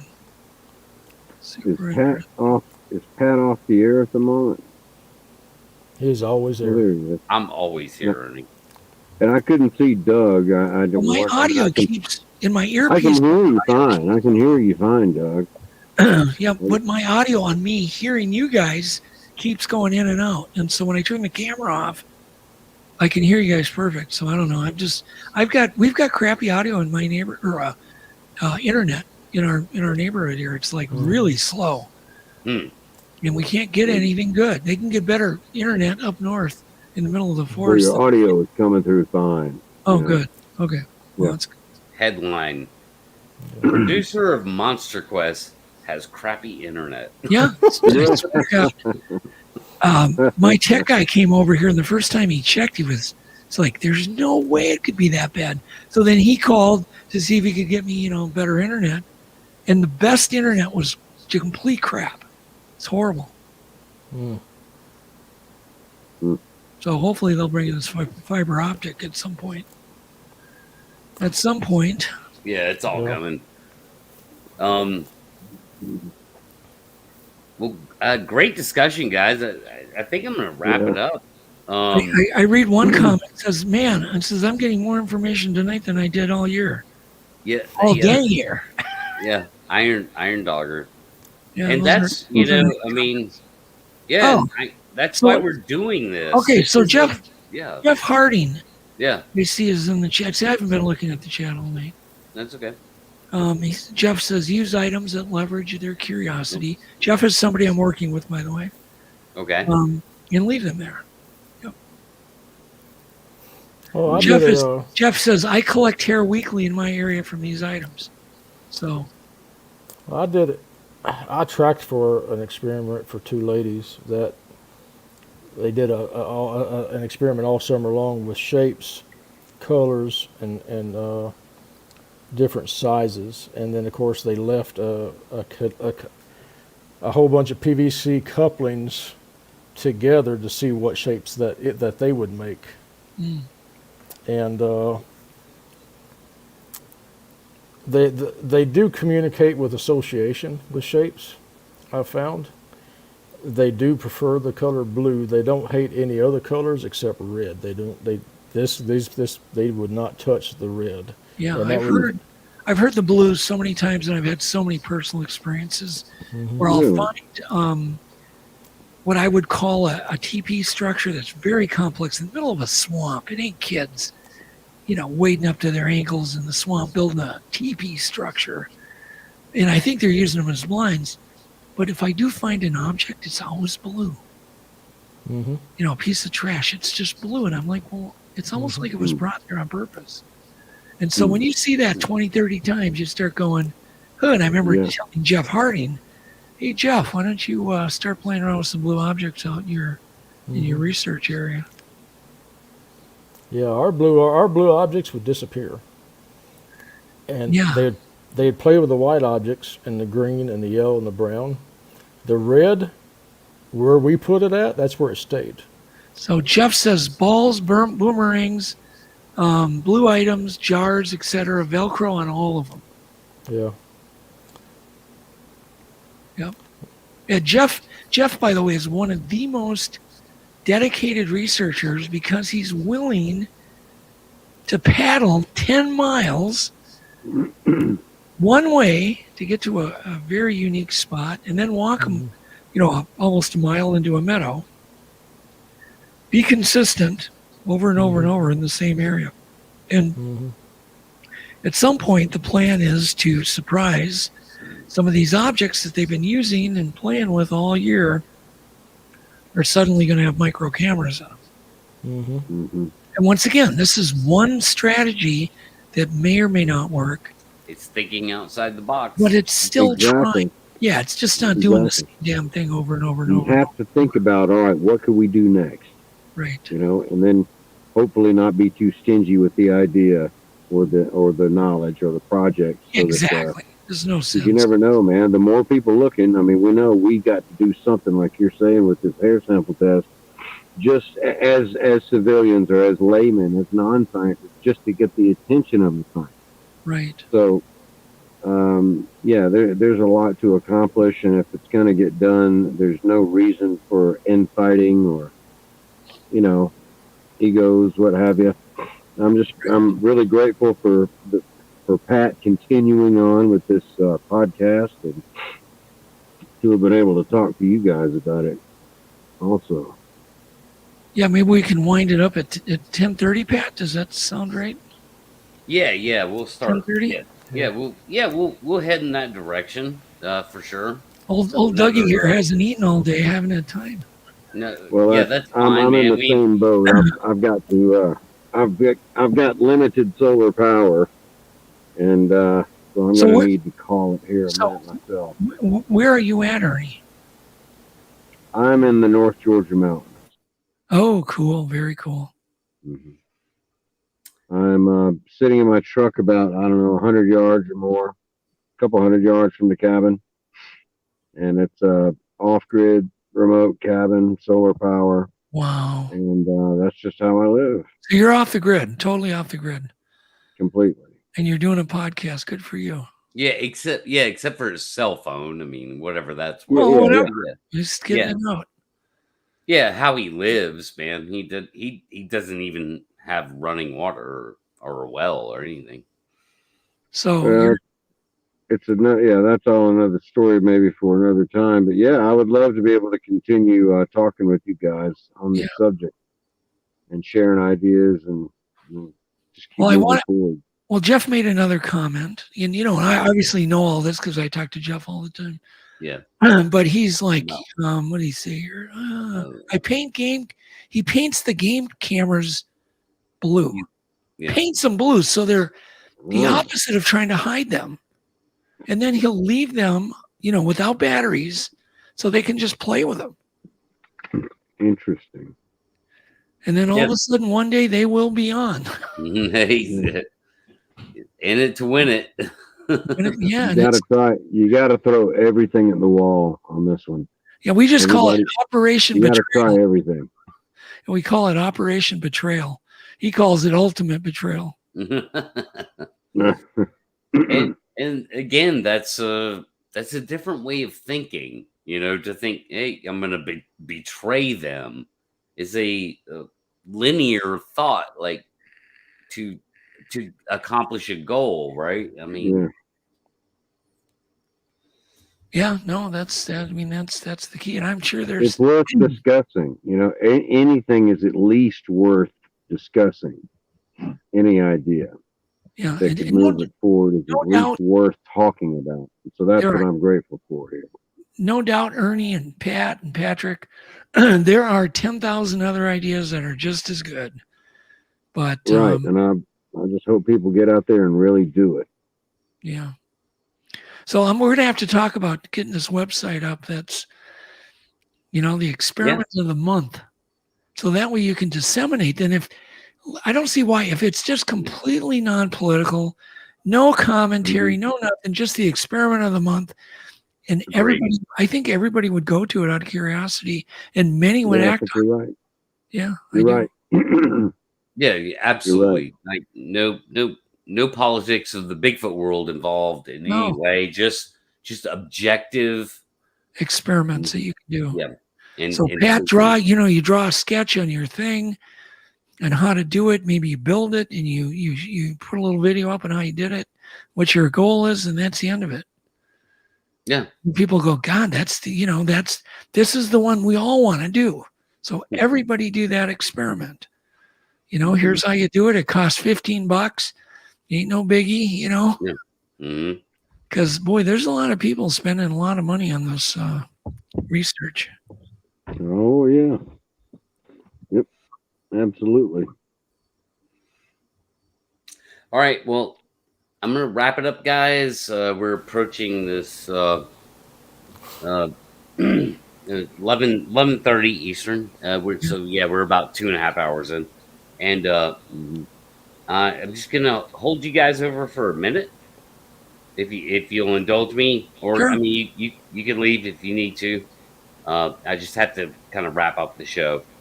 Sure, let's do it. Go ahead, man. And I'm really glad to be here.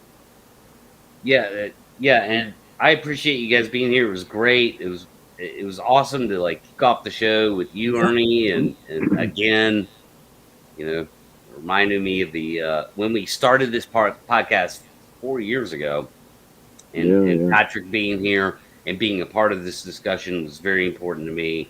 I'm honored. It's always great to be around Doug and his brilliant mind. Yeah, we need to have like off-air meetings.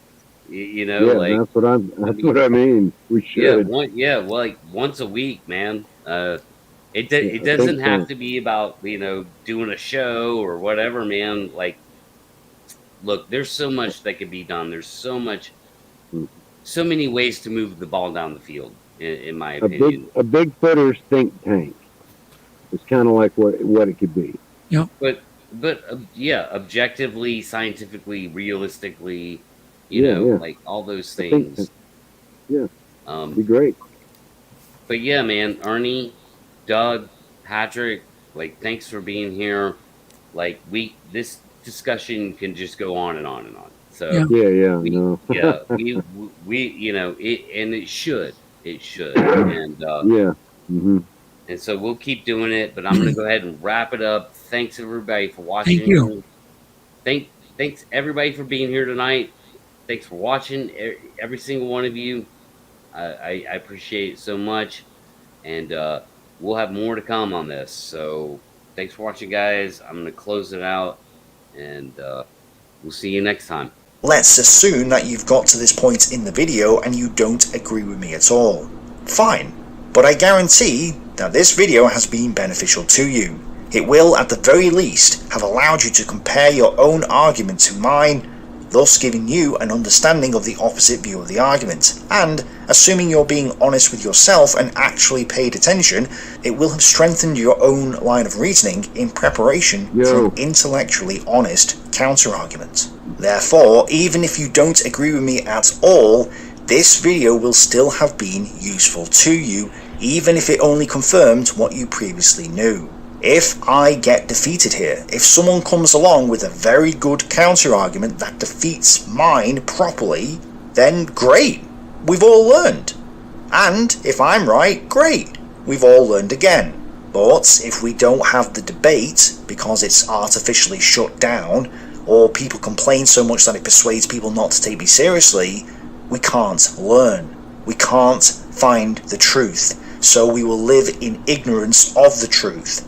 It is therefore in all our best interests to have a debate about this subject. But if the academics or corporations like YouTube or the central state are not allowing the debate, or somehow find a way to call this offensive and take it down, then we won't learn, and we'll have a valueless interpretation of